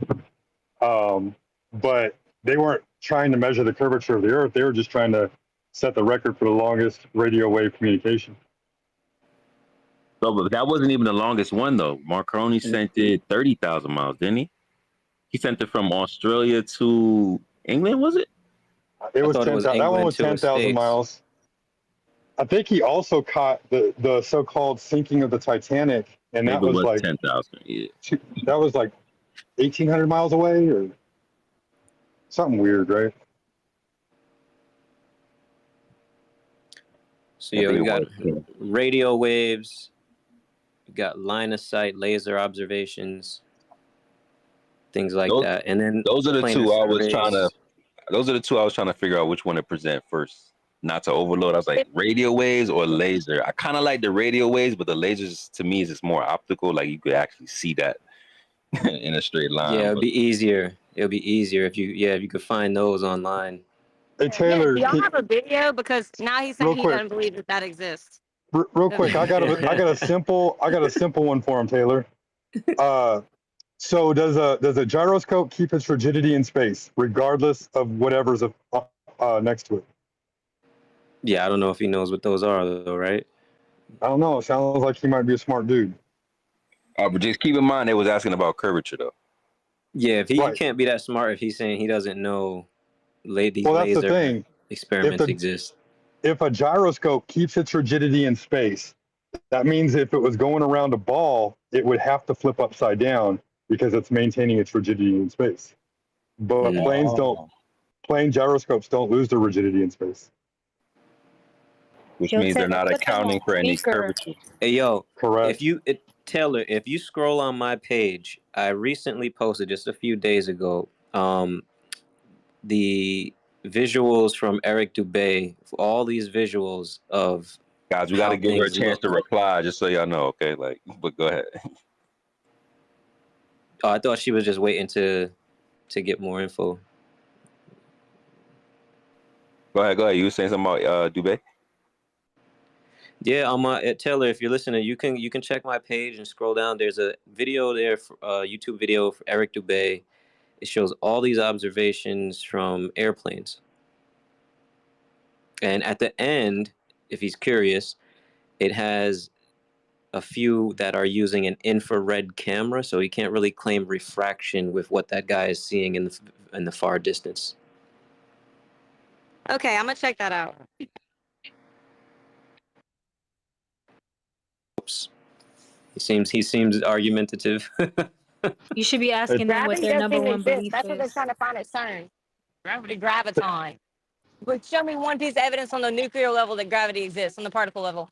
They can't even find what's responsible for it. Yeah, you could. They're still trying to. Gravity is the only nuclear force we still can't explain. We can explain the strong and the weak nuclear force. We cannot explain gravity. Yep, good point. It's not in quantum physics. Understand gravity, Dad. They don't understand it. That's what they're trying to figure out is gravity. Is she putting in work on the pops? Oh no, it sounds like Papa Taylor in the field. Oh shit! Electrons exchanging. Yeah, that's a hard one right there. Taylor, ask them what's their best evidence for a globe Earth in motion. And then, hey Taylor, I sent you a DM of my whistleblower thread. I specifically linked the one with the gyroscope, but he can go through all of them. All these people that are like the experts in their field, and they're all questioning, why doesn't this add up on a globe? Thank you. Can you DM me that laser video, by the way? Hey, there's a whole video and there's a PDF form for the studious. It's like a 300-page document, though. I don't know which one you want, Taylor. Video, PDF, both. I say Pops is probably gonna choose the video, huh? No, No, you don't think so? Well, I guess it don't know. depends, If right? he's old enough, he may like the 50-50. work more than the video. Early life. Yeah, 50-50. Yo, would it be more frustrating, or you think more fun to like sit in a room with a bunch of older globe believers and try to sway them? Oh, it'd be so much fun, man. Taylor a PhD student, right? So she may come from a long line of people just like to read stuff. Because you know the SciComm is like, yo, if I can't read it, it don't exist. So they may just want the PDF. You never know. Send them both. Send them both.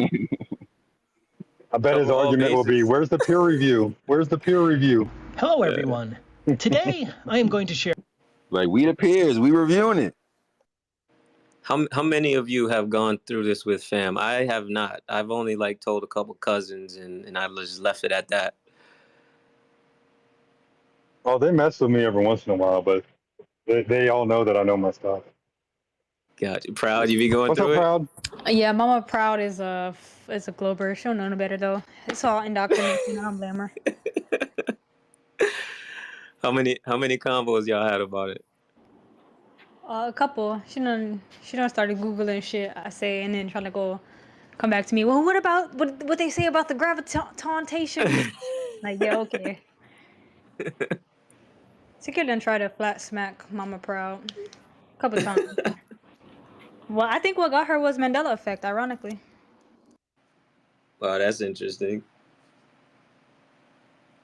Hey, Proud, have you asked her yet? Say, hey, name one time in the history of all of humanity where any government told the truth once. She probably say something like, "I We know had a they're not similar always early- telling us everything, and they don't have our best interests." Like, she was But- the perfect sheep candidate. I'm telling you. I don't know how I came from this family if I wasn't kidnapped. We used to ask that all the time, like what lie or how many lies are you okay with? Like, how many times do you take them back after they lie to you? It's telling, man. These globers will let anything slide.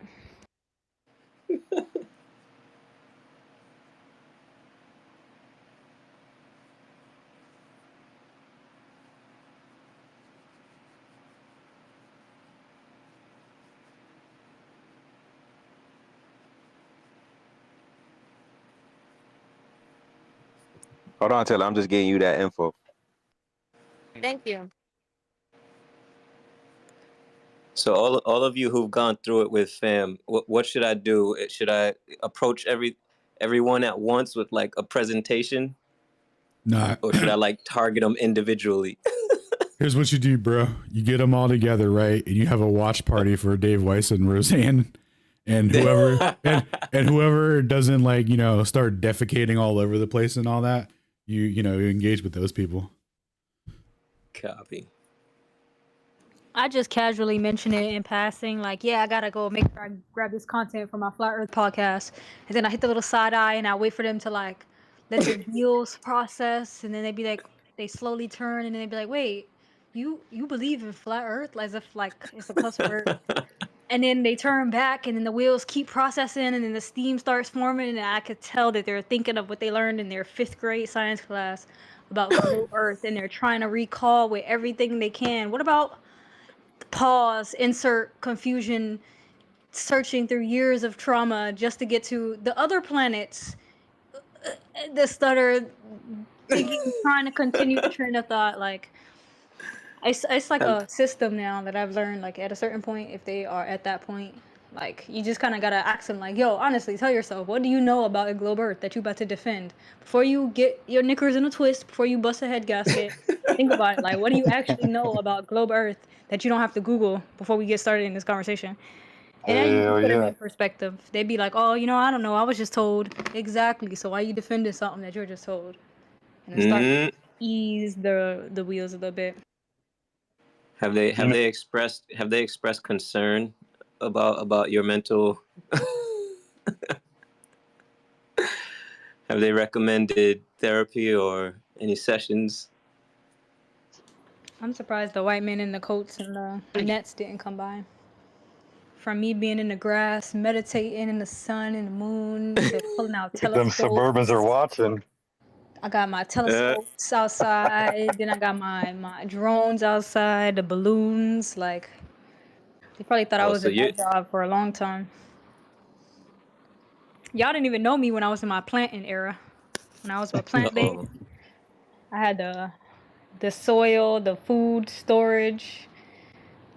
Like, they really so thought But the you, apocalypse was coming. they're you comfortable tell with you then, me, 'cause they're like you're an advent. Go ahead, sheep. Go ahead. My bad. I was gonna say, you tell me you don't walk into a room when nobody's paying attention and trip over nothing, but oh damn, the curvature of the earth. That gets them every time, man. They all die laughing. Oh, it spun right out from underneath me. Telling you, bro. I got Coriolis.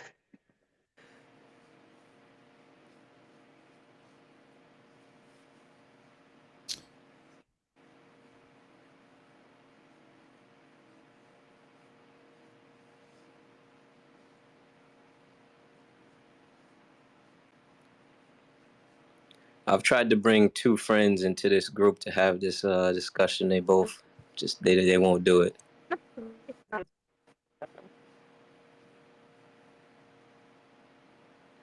Hold on, what's their reasoning, D3? Well, one was just like, oh, they're too serious, and then they're a little shy or whatever. And the other one, I guess he tried to listen once, unaware. I didn't know he was listening or whatever. He said that I don't know if I was even in the space at the time, but he said he was like, I got bored. So I don't know, maybe it wasn't a busy time, or maybe nothing interesting was like really popping off at the moment. And then so he hasn't been back. So one said we was too lit, the other one says we was too calm. Yeah, exactly.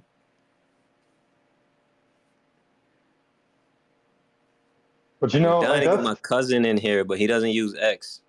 He on Instagram. that's So let me ask you guys something.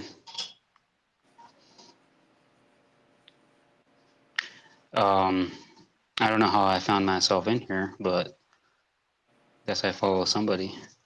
So if it's flat, then are you guys like all professed Christians? Nope. No. No, not at all. Yo, should we start keeping a streak for how many times the globe earthers bring up religion before the flat earthers? Can we call this? Can we call this week 2? Hey, who said? What did you call me? Did you call me a retard? I take the insult to that. We said I'd like an glober. apology. Well, bro, relax. We said glober. You got a lot of background noise, but I ain't hear me. We don't have to insult over here, so no, I didn't call you a retard, bro. I don't even use that type of word. Unless it's Y'all in can go through my physics, and we're dealing with retardation of electromagnetic propagation. Yeah, sorry, they just or started making noise. oscillations. I'm gonna turn my mic off. Welcome to the level heads, man. I don't blame him. I don't blame him for assuming that though, because there are some people that will just pop off on just like somebody just asking a regular question, like, "Oh, you're a retard." It's like, "Damn, I'm just asking the question, bro." Like, you know, we gotta do better with that. Secret, listen to this one. I've just had a message, right? Because I'm doing the flat Earth stuff, right? I've just had a message. You don't understand that level and flat can make a circle sphere, and I'm the retard.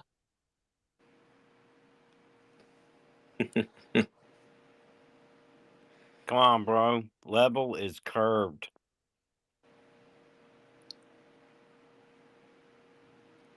We've already curved straight lines. Einstein did that. So what's up, Greedy? What brought you in here, man? Yeah, feel free to ask questions, bro. He said he had to set up his mic. He said, "I'll be right back." Oh.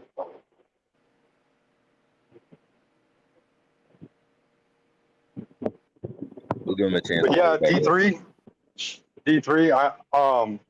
So I've been contemplating this about the last 6 months. Like, bro, I don't even push it on anybody anymore. Like, I throw the seeds out there just to see if they catch hold and they plant and everything. Mm-hmm. But I don't. It's not about converting anybody to flat Earth, right? Like, that's what they want us to do. They want us to act like that so we look like a cult and yada yada yada. And all you can do is put the information out and let them decide what to do with it, right? Just like Morpheus said, I can only show you the door. You have to walk through it.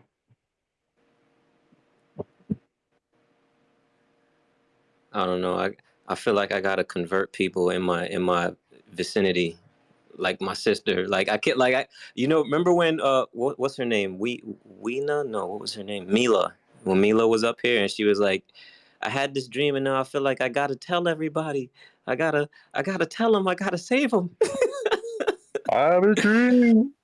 It's like nah, but I really can't. Like, there's certain people who I keep close, and those people I'm like, I can't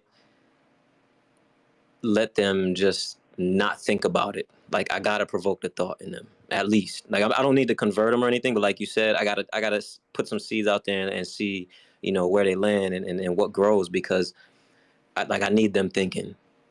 And you know what I catch them doing is I realize we don't all think the same. We don't have the same idea of what we think might be going on, but like the skeletal structure is still there. We're being lied to. We're being manipulated. What we were taught in school is not what happens in the real world. So just keep on that, man. Yeah. Oh shit! I'm on 2%. Uh-oh. Well, why would they lie? Ken, why would anyone split a diffraction pattern and then tell everyone that light went backwards in time to retroactively change its path? Why would they do that? Because they think you're stupid. You wanted to hide the true nature of refraction. It's trolling on the 5D level, man. That's all it is. All right, that's my new word. I'm stealing it. Refraction. I was gonna say new T-shirt. It's refraction. And you can have that would be a good T-shirt. You can have hemispherical specific refraction too, right? Because if there's a different observation in the south, how are you going to explain that anomaly, baby? You're going to need you're going to need a different type, but same type, but just different coefficient. So, relativistic refraction. Yeah, That's somebody's TikTok name. No way. Nice. That's why I thought y'all got it from. Refraction. Yeah, it's funny. No, it's just a natural progression of the intermingling of space and time, bending to fit around the globe. And have a drinking shirt that says, I'm Coriolis. We should all draw of what the Globerthers' new claim is going to be once they admit that gravity is nothing but electrostatics.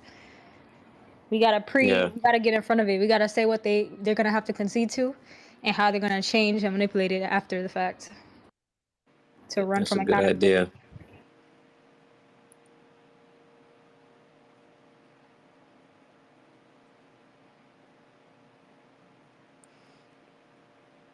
Yeah, you should develop some memes ahead of time.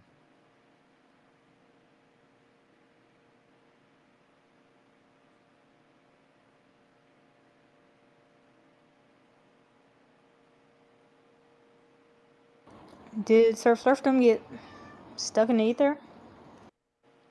Cause I still see him up here. Yeah, he never opened up his mic though. It might be just an He's an aberration. We went from Death Claw to Flirfdom Slayer. The other guy dipped already. What happened? He asked one question. That lights wasn't working. Who has been to Pontchartrain? If you've been to Pontchartrain before, like where the Lake Pontchartrain is, type it in the comment section. Can you see one side from the other side? Yeah, just take 20 in Louisiana and follow the signs going to New Orleans. You can't help but find Pontchartrain. It sounds so country saying that. He said that while he was skinning a catfish and chewing on wheat. There's a mason jar nearby. Yeah, a mason jar nearby. You're retarded. Out of all of that, a mason jar is nearby. Respect. What kind of lake is it? Is it just a port? Is it just a dock? Is it just a bridge? Like, No, I'm it's about a to big just go there. lake. It's got the longest bridge on it. That's what it's known for. It's like 27 miles. Right, but you was there for the back end conversations, Ken. You know we trying to take back everything. So I just mentally would want to know like where could we make that work and how? Probably be easier from the north end, which is away from New Orleans. But I mean, you know, you want to go into New Orleans, you could probably hit that too. I don't mind drinking in New Orleans while we wait for everything set up.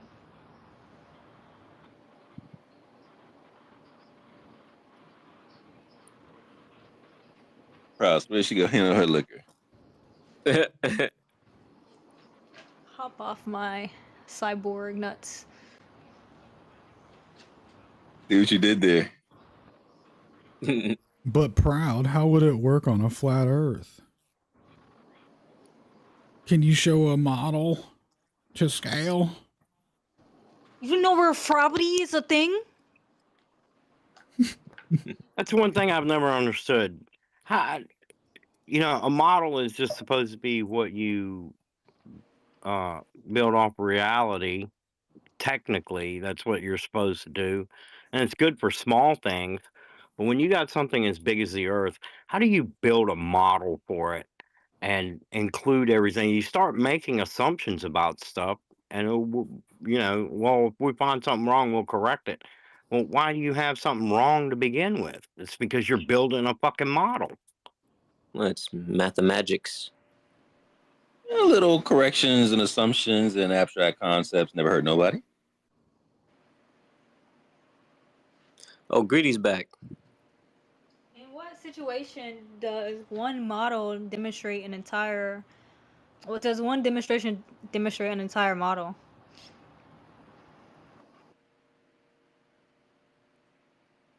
Listen, I need a God's eye view of your world, of your cosmology. Otherwise, I can't conceptualize it at all and reject it entirely. You know what's crazy though? The heliocentrists have a huge advantage on us because every movie ever like displays their model at the beginning of it. They're like, oh, there's that globe. Yep. Right? There's like several different iterations Facts, of like it. clockwork. They've only ever seen the globe. So when you're like, yo, by the way, did you know it could be a different shape? They're like, what? Like subconsciously, they're like, what? Have you ever seen a TV, dog? I've never only seen a globe. What do you mean it's flat? That's why people be serious when they say, "What do you mean you think it's flat? You never seen a movie before?" Like they be dead serious. Like yeah, the beginning. You ever seen a bubble? You never seen a bubble? They really think that shit is real. Yeah, it's the exact same as people saying Kobe Bryant's better than LeBron James, and all of the LeBron James cocksuckers come out and go, "No, he's not. No, he's not. No, he's not. Yeah, he is." Ooh, basketball beef, dog. LeBron versus Kobe 2024 beef. This is too much. What's the free throw average or whatever? The top two. But I'm English, so basketball isn't my national sport. But I will always say that Kobe Bryant and Michael Jordan and Larry Bird are the top three basketball players in history, as well as Charles Barkley. Charles Barkley. How you gonna leave out Robert Horry? Professional wrestler. How you gonna leave out Robert Horry, man? Like Mr. Clutch. I'm English, bro. NBA isn't my national sport, so I don't know that much into it. But I only know Michael Jordan, Charles Barkley, Larry Bird, and Kobe Bryant. Who from the UK that's playing in the Olympics? What team that is? That's a team. I think that might be a team. You might have a team after all, Barbadan. Over the pond. Fuck knows. But it's an Olympic sport, isn't it? It's not really like our national sport is football, or as you call it, soccer. Soccer. No, I call it football. I'm not gonna let the Europeans win. Don't let them take it, dog. Yeah. Do you know what the funny thing was last year with the World Cup? All of the American fans were screaming, "It's called soccer! It's called soccer!" and then you got beaten. And then you got beaten by a team that was ranked 60th in the world. And then when you lost, they all went, "No, it's not. It's called football." Hey, sorry, I was gonna ask a question, but it kept taking when you make me speaker. Okay, yeah, let's let Greedy get his question off. When you made me speaker, it kept, for some reason my headset quit playing. It started going back to the phone. That's retarded. No, I'm just joking, bro. Yeah. Well, what do? It's you have what they teach you, and then if you're not a retard and you pass geometry, and you're sitting there looking through the clouds on a sunny day, and you see the sun going this way and going that way. Do you just discount geometry at that point and say, like, geometry doesn't exist because someone decided it was round? You tell me. What do you guys think? I'm dying laughing. When you look in the sky, do you see the sun moving or is the Earth spinning? Well, from my perspective, it would be the sun moving. Well, there you go, bro. Congratulations. Honest answer. Geometry. You have passed stage 1 of Flat Earth Fridays. So I'll go back to my question. If you guys, if you all think it's flat, as it probably is, then I'm not asking you to like profess your faith or anything, but like it would kind of make you question, if you have read any of the ancient texts, whether there's like there is higher heavens. Are they flat? No, it's a separate realm. That's a good question, man. That is a good question, actually. Yeah. We just know what we're experiencing here on Earth. Rubbish. In this lab frame. Nice adopting the Australian. Why is that vernacular. rubbish? I mean, if you even look at the Book of Enoch, it says that there's 7 heavens, and it says when the angel of the second heaven comes down to the first heaven, the angel of the first heaven kneels. When the angel of the third heaven comes down to the second heaven kneels, and so on all the way up. Hey, and then you put that together with some layers. With what the Quran says. It says that after God made man, he told all of the heavens to kneel before him, which is like a reversal of what the Book of Enoch says, but it was also I guess you could say like a test of humility, but it does kind of flow a little bit with what you guys are saying in my mind. I don't think we really dove into religion. I think you just brought it up twice now, which is okay. Some people like the religion aspect of it. Some people like the scientific aspect of it. I just could have sworn you started with science. So we try to stay in the lane presented to us. Well, all I'm saying is it would seem to me like if you were separating the two, you'd also be kind of missing a big picture of it, because if you fit it in the scientific model, like, yeah, like, okay, you could prove this and that, but then there's like the why, like it's just flat for. Man, I didn't hear any questions yet. You said Oh no, something. it's that for a reason. It's definitely a reason why they would lie and why we believe so. I think, Greedy, do you mean religion, or do you mean just like something metaphysical? Like a like metaphysics rather than religion? I think the ether got him. Yeah, just hear how it goes. Say that again, Greedy, you roboted.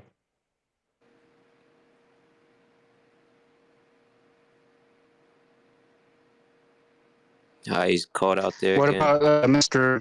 Earth?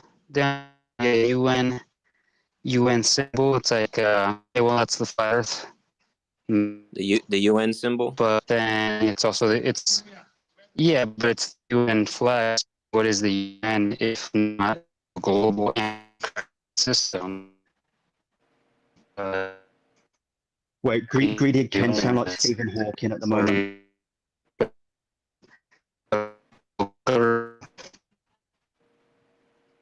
Bro, connect to your Wi-Fi, bro. Continue on with your Twin. Connect to your Wi-Fi. Yeah, Greedy and Ken sound like Stephen Hawking at the moment.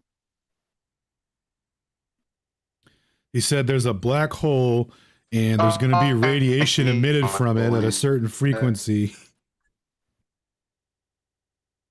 And that the universe could come to an end at any minute. And you know this because a guy that sounds like a robot's telling you. What's wrong with sounding like a robot, bro? That's just 5th grade geometry. Oh, yeah. Dude, good point, Sacred. My bad. I shouldn't judge Stephen Hawking for sounding so robotic as a main portion of my friend group are now robots. Well,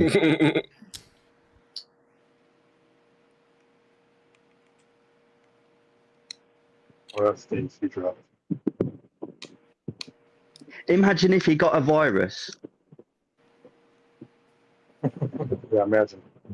Would he have to upgrade his operating system? Oh, they'd have to get McAfee involved. You'd have to get John McAfee in here. It'd be even more fucked if he got Bill Gates involved. Oh, Bill, he just wants his little sniff. He'll help you out. Hey Nick, what's up, man? You got your hands up. You guys said. Oh, I just wanted to make sure everybody's done. I was down there chilling. I was just enjoying the conversation, and then I happened to notice that somebody that's been calling me a bully was up here, and I thought I'd come up here and see what's up with Sir Flurfington of Parkington. Yeah, Flurfington, you ran up out of here when Cage grabbed the mic. What's you don't bring your... Immediately gets in my timeline and starts posting again. What kind of ass shit is that, bruh? Are you kidding me? Are you kidding me? Oh my God. That's why we don't block these clowns, because they do shit like that. Did y'all happen to notice his PFP though? Check out his PFP. It's Star Trails for Dummies. Hold on, let me find him again. Where you at, Flurfington? I was down here waiting patiently. I was looking, then boom, he left it. Boom, immediately in my timeline. No way. So he was really sitting up here listening that whole time.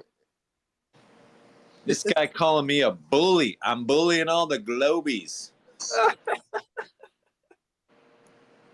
They wouldn't be able to be bullied if they weren't all bitches, though, would they? He ran. Yeah, he was up here for a minute too. Not when I got here.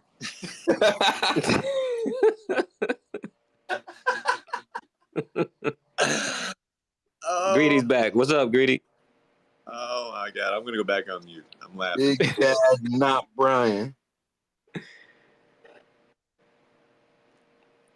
Is he still trapped in the Matrix? I don't see Greedy. I see Alex, but I don't see Greedy. All right, Nick. Is that like a There half is no robot spoon, chihuahua? Greedy. There is no spoon. That's my Tasmanian devil. Oh, okay. Looked a little bit like a chihuahua. I had to ask, man. Stop bullying, Ken. He's the bully. Yeah. We've got another Globie in the listeners as well. Someone that couldn't even lead a troop of nerds. Fleur Herder. Oh yeah. Oh, he's back. Is this a different one? Yeah, Fleur Herder can't Fleur the herd. Yeah, Flurfurter's Flurfurter. Got Sir Flurfurter there at Parkington or some bullshit. Right. He's got my Star Trails as his PFP, man, because I can't figure out simplicity. Clifford will actually speak once in a while, though. Not here. Came and drunk in my space one time, but he got offered co-host here. Yeah, he got co-host last. Was it 2 weeks ago? I think what, episode 101? 3 weeks ago. Okay.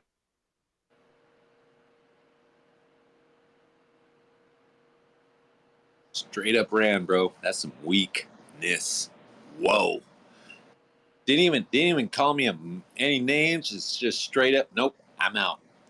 It's time for me to go. Got to dip. Disappeared like faster than a graviton, bro. That's a temporal pocket right there.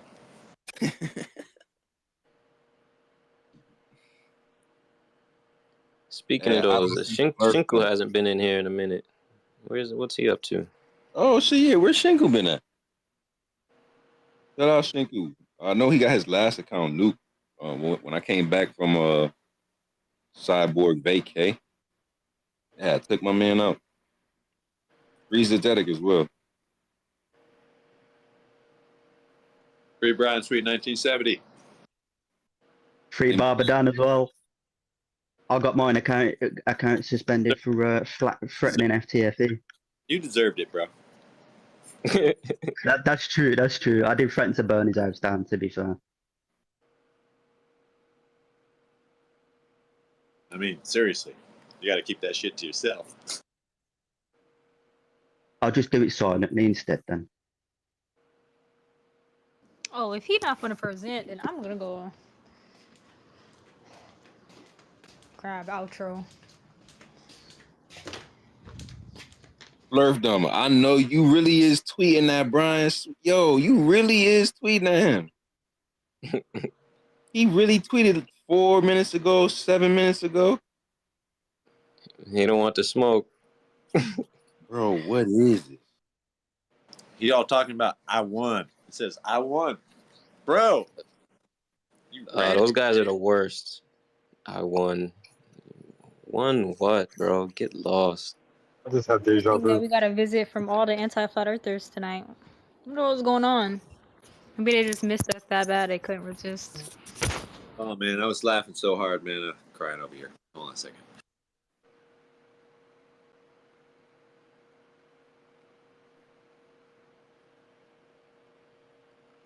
You know, when this ends, I actually might go listen in with the Globy Space. You guys got a recommendation? Globy Space. What is that, man? Yeah, it's called gay porn. I don't know. I think Peter killed himself from having this conversation. I think. Who was it? Was it Sydney having it with him and Pride Guy? I'm pretty sure they all broke up. Man, Sydney blocked me. Probably had to see a therapist about his continuation of this conversation. I don't really know who's left standing to continue this conversation for the Globe community. Coffee, you up? Yeah, I can't do Sydney for not that dude. He blocked me today. He couldn't handle my logic, man. Straight up blocked me. I think they all got together and found out they don't like each other. Well, because they ended up each other, that's why. They all got together and realized they hate each other's personalities because some of these Globers suck. And I they're all honestly think bumboys. they didn't have their ringleader. They needed their ringleader. Peter really brought them together. Oh, Peter was that dude? I mean, for the sheeple. Hashtag empty heads. You know, Peter believes in the ether now. one wrong man can always find a friend. He believes in the ether, but only in the word ether, but not actually anything that has anything to do with the ether and how it propagates anything through anything. He just likes saying the word. I think he's too ashamed to face us. No, he actually said, you know how Einstein says that space and time bend? He's saying that it's the ether that's bending. I can't put that into perspective though, because like, how does something bend when it's everywhere? I have no idea. I was trying to catch on as much as I could because he talked about the ether bending, and it wasn't mass that was telling ether how to bend. It was the electromagnetic force.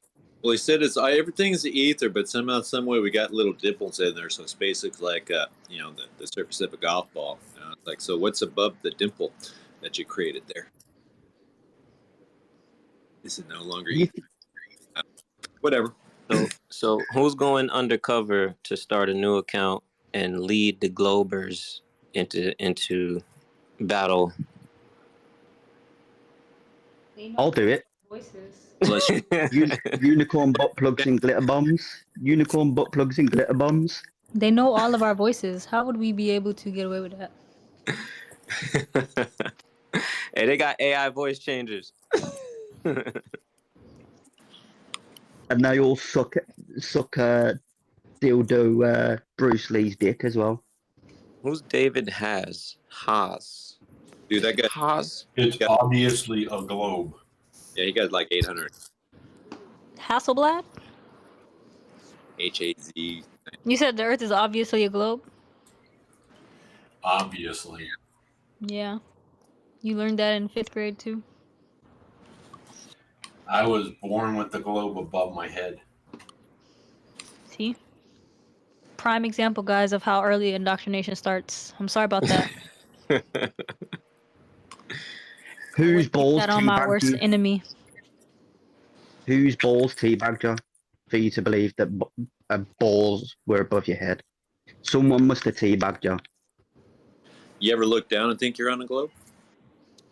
So heads up, this is hour 36 of Flat Earth Friday, Stationary Saturday. So we are just a tad bit delusional, David, but welcome. Glad you came. Glad you joined. I feel like you've been in here before. Tell us why you think it's obviously a ball. I'm a lurker. I'm just joking. I don't believe it's a globe. Man. I'm just listening. You guys are much smarter. Corporate voice and all, man. You guys are much smarter than me. I just like to hear the really nice scientific stuff that you share to validate that it is in fact flat. Other than my own natural perception. I'm not buying it. He looks like a glober. Wait, they got profiles like that? You could do that? You'd be like, yeah, he's a glober. He looks like a glober. Wait, David. I've got a question for you. How many months are in 1 year, David? 13. Oh, you motherfucker. Lunar calendar. I mean, what else you want to know? He might be flat there. Crowd might have misread this one. You know, they say that the Earth was on the back of a turtle, right? It's actually the calendar that's on the back of the turtle. So the clock that is the Earth we live within actually was accounted for on the back of a turtle. This guy is getting paid to infiltrate. What are you guys on about? This is prime talent right here. He can even still man our position. You know how rare that is? Are you guys going to pay me for this? Oh shit, my mic's open. Come on now. If he worked this hard and put in that much research to be able to say these things, we ought to at least let him weasel his way in, even if he is a bad guy.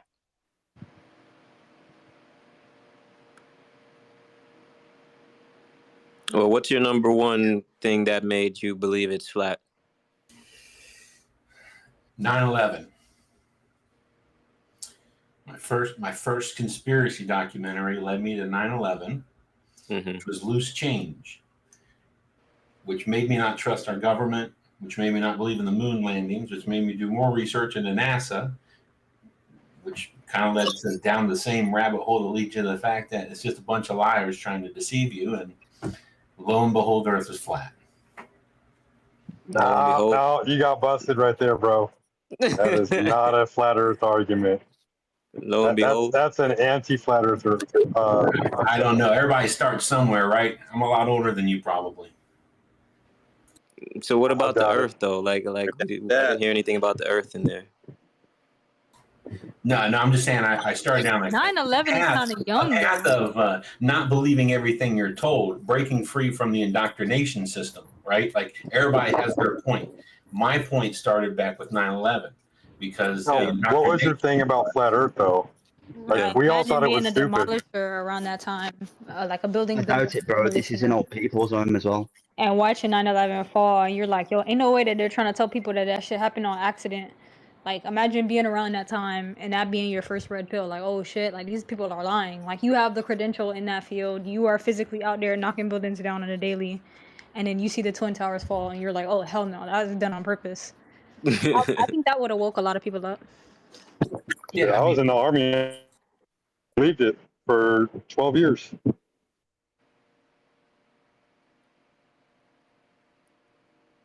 Anyways, once you start going down rabbit holes, you become a conspiracy theorist, and then you start coming across people with like minds who are willing to question everything, and eventually you run into people who've questioned the moon landings, the shape of the Earth, and a lot of other things. So it's kind of like a progression, right? You kind of you get it's again breaking free of the matrix in a sense, and then you start looking at things differently, and then things become more obvious to you that they weren't the way they were explained initially. There's a lot of conspiracy theories that don't believe the Earth is flat because NASA about that. So what he asked you is what brought you over to the flat Earth side? What was the thing that made you say, you know what? Holy shit, the Earth may not be a globe?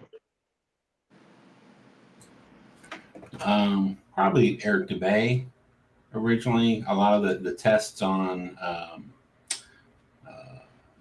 name one of his videos. 100 proofs the Earth was flat. I mean, 500 proofs the Earth were flat. I mean, I don't have a great memory for all the things, but I've seen enough. And that changed your life. You don't remember? Well, a lot of things have changed my life. I don't remember.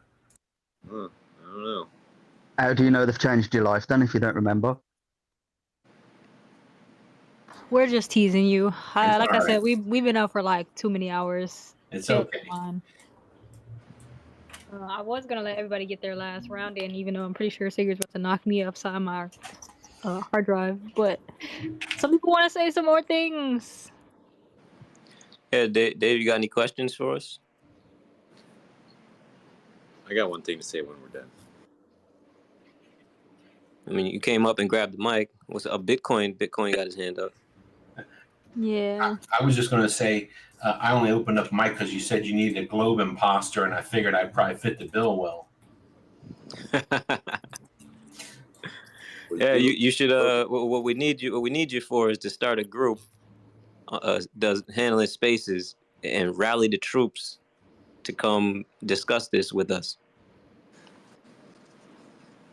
instead of just hitting the timelines. I think this is a phenomenon. The reason why there's no such thing as a globe Earth space is because it requires asking questions, and most people who believe it's a globe have never asked a question why they believe it's a globe. So to have a space dedicated to that is kind of antithetical.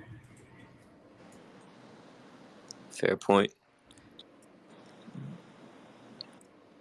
This is Bitcoin Kyle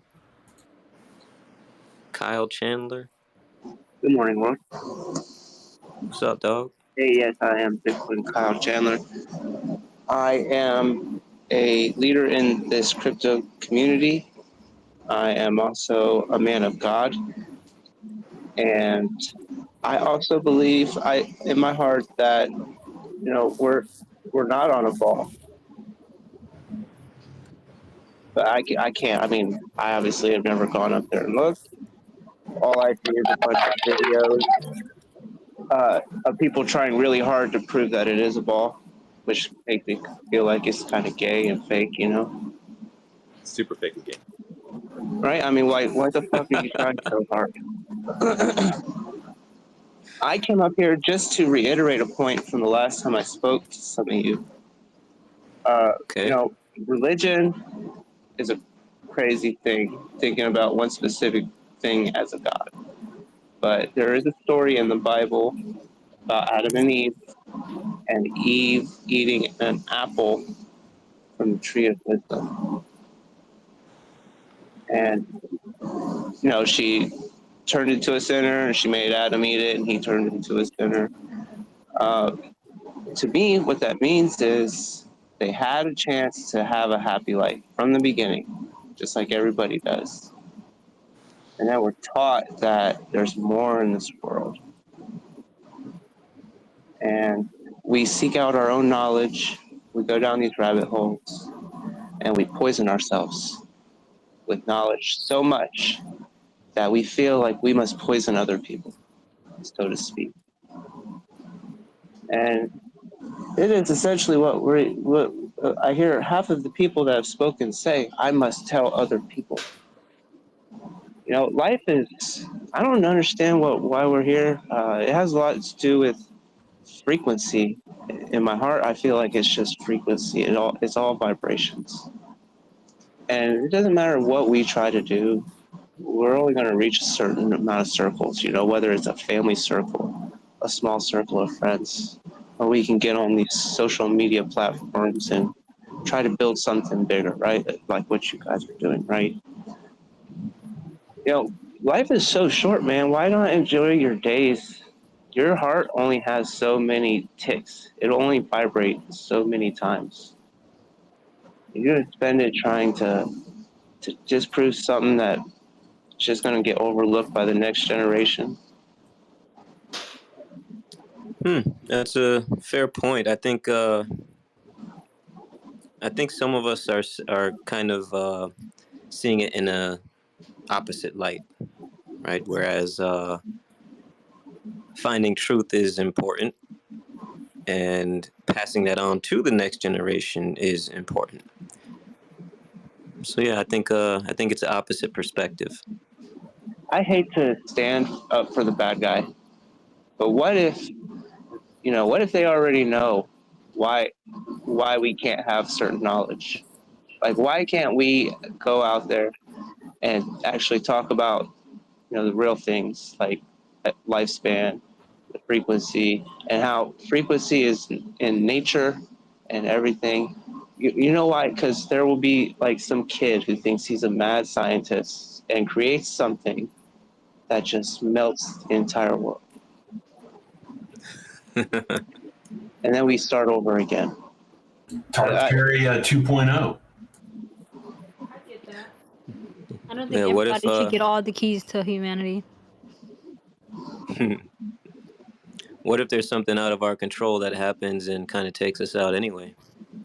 What if you try so hard to be a good person, you live healthy, and then you're just gone from something so little as an ear infection? Don't say that. Yeah, it's life is precious. Who was it in here talking earlier who said live in the moment? Was that the mayor? I think it was the mayor. Nick, you got your hands up. What's up, dog? No, I just wanted to say that the next generation. I mean, this isn't proving something that will the next generation be living this truth. There are things that we can do, guys. I mean, we can make it so that our family's lineage doesn't have to be poor of knowledge or finances. Well, that's the thing. We're all stuck in our own little. This though, you said you didn't know the point of it because the next generation wouldn't understand or forget about it. That's the point of doing this, to wake everybody up so that doesn't happen again. Your closest circle is going to be your family. They're the ones, you know, if anybody, you should be speaking the truth to. And I bet half of you can hardly even talk to your significant other about this topic.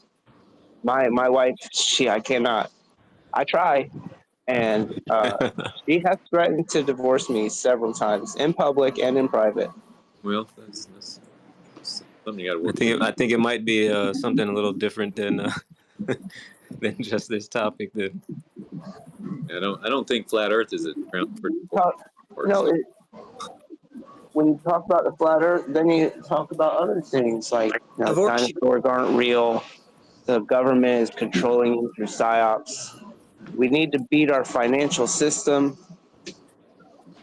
I think you're in here trying to peddle Bitcoin, man. But that's cool. I think of it. Hey man, I got this space for Bitcoin. Y'all got to check it out. Take financial advice from some guy you never. I come here because I enjoy this topic. It reaffirms what little educational thoughts I have about this. Not once have I said you guys should join my Telegram and buy Bitcoin.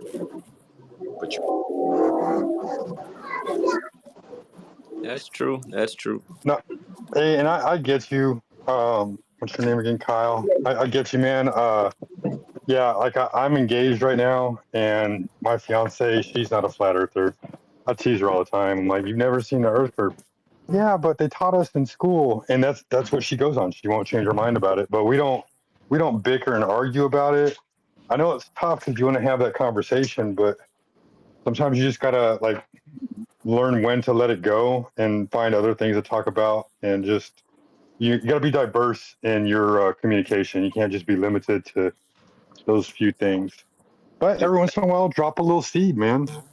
And until they know how much you care, they don't care what you're talking about, man. When they see you being passionate about and spread it to other people, they might start listening.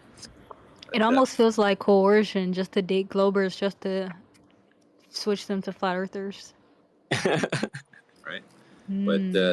But no, really, I just wanted to point out that Sir Flurfington of Parkington, you ran like so fast. I want to see you in my timeline. I want to see you on the internet. You can keep the PFP. I hope you study it, but man, just stop. You weak. I'm up here bullying people, and you just ran. Just want to point that out to everybody. Hey, what's up with this? Who's Alex? Alex Cleaver. You guys see him? You guys see him as a speaker? I see Alex Cleaver as a speaker, but I haven't heard from him. I don't. Yeah, he's been up here the whole time. I haven't heard from him either. He follows me. Let's see. I don't see an Alex up here. Yeah, not seeing it either. Thanks, Elon. Yeah, maybe January it's of 24. Yeah, they're trying to. He's right behind Barbara Dan. Yeah, I see him too. Alex Cleaver, right between Barbara Dan and TM. Yeah, maybe he's not here though, because he's not saying anything. So.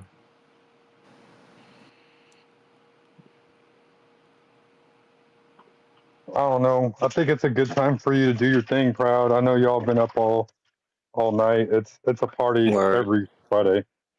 We're so grateful for your contribution in this. 20 hours. 20 hours. Hey, Sacred and Proud, do y'all see me whenever people are like looking for someone to host something, or they're looking for the Flat Earth conversation? I'm always tagging y'all. I don't know if y'all see that. Yo, appreciate the love, Shoot Dog. I gotta do better job at checking my noties. And it's based on a fallacy. Peace out, y'all. Flat Earth haters getting flat smacked every single time they debate us. Haters, welcome to your new reality. The Earth is flat and there's no proof of gravity. Once upon a time, it was all just one big lie. Wake up to your new reality. The globe is Photoshop, you know, because it has to be. Really got a lot of nerve. I think I'll see Waldo before I see the curve. Still talking about gravity, Einstein? How about you show us the bending of space-time? Hey, what happened to the baseline? Dodging the question, are we? Okay, fine. Nah, man, but the globe's already been proven. Oh, my bad, I didn't realize you were that stupid. What do you mean? I studied it in college. Oh, you mean that blue pill you call knowledge? Are you ready to step out of the matrix? Or are you just too dumb and complacent for this to make sense? I'ma keep it G like gravity. All I see is density and buoyancy. Wake up to your new reality. The globe is fake and it's based on a fallacy. Shout out to the flat earth haters getting flat smacked every single time they debate us. Haters, welcome to your new reality. The earth is flat and there's no proof of gravity. Wait, what? Oh no, I was talking about the theory of gravity. The law of gravity is still in effect. Slow down, sir. Stop running, get the hall, sir. Anthony, get the class. You're never gonna become a college student if that ain't. fucking science. Yeah, fucking science, bro. Lab coat, check. Goggles, check. Nodules, check. Fucking science, bro. Hiya, lads. Welcome to science class. Bob, quit writing raps in your log sheet. No one's gonna sign your ass. Okay, let's get scientific.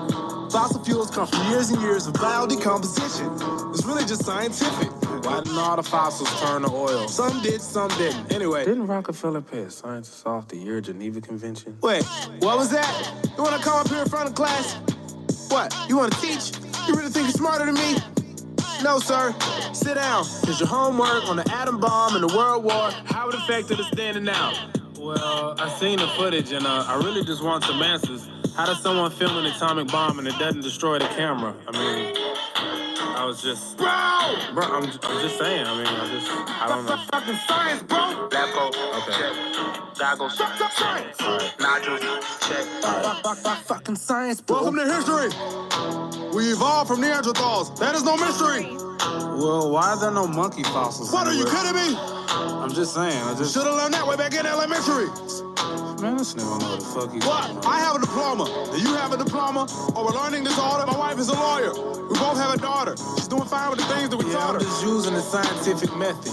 Did we evolve from Electronica boy or Homo erectus? And all of the fossilized footprints in the fossil records don't show a line of thrust. That's not consistent with compression.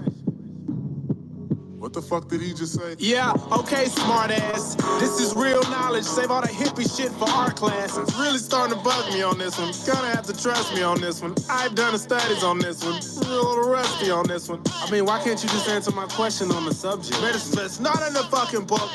It's not up for discussion.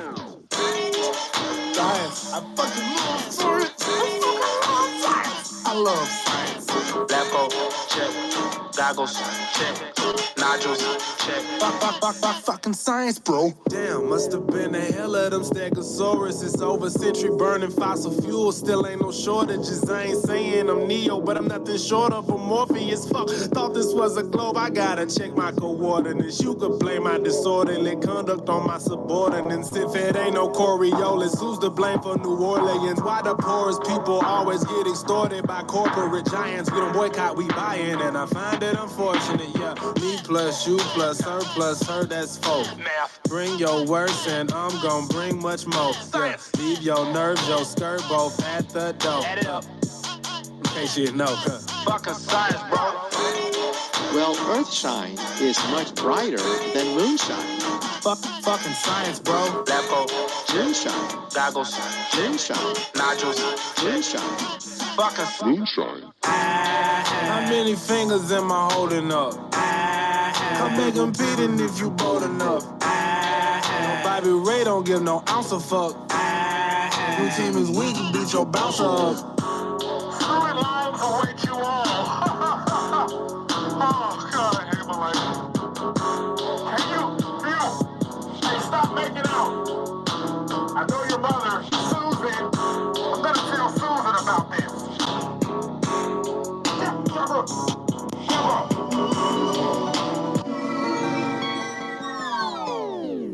Motherfucker, I've been on my flat earth shit. Trolls in the side chat, getting tight rat shit. Your little globe ain't even a fat shit. The veil is down, we're exposing your tactics. Motherfucker, I've been on my flat earth shit. Trolls in the side chat, getting tight rat shit. If you don't block them, they will drive you batshit. But sometimes I just miss all the action. How high is a 10-foot wall? Ooh, I know, 10. Don't fucking say that shit is 10 feet tall. Why not? You probably still think we're on a spinning ball.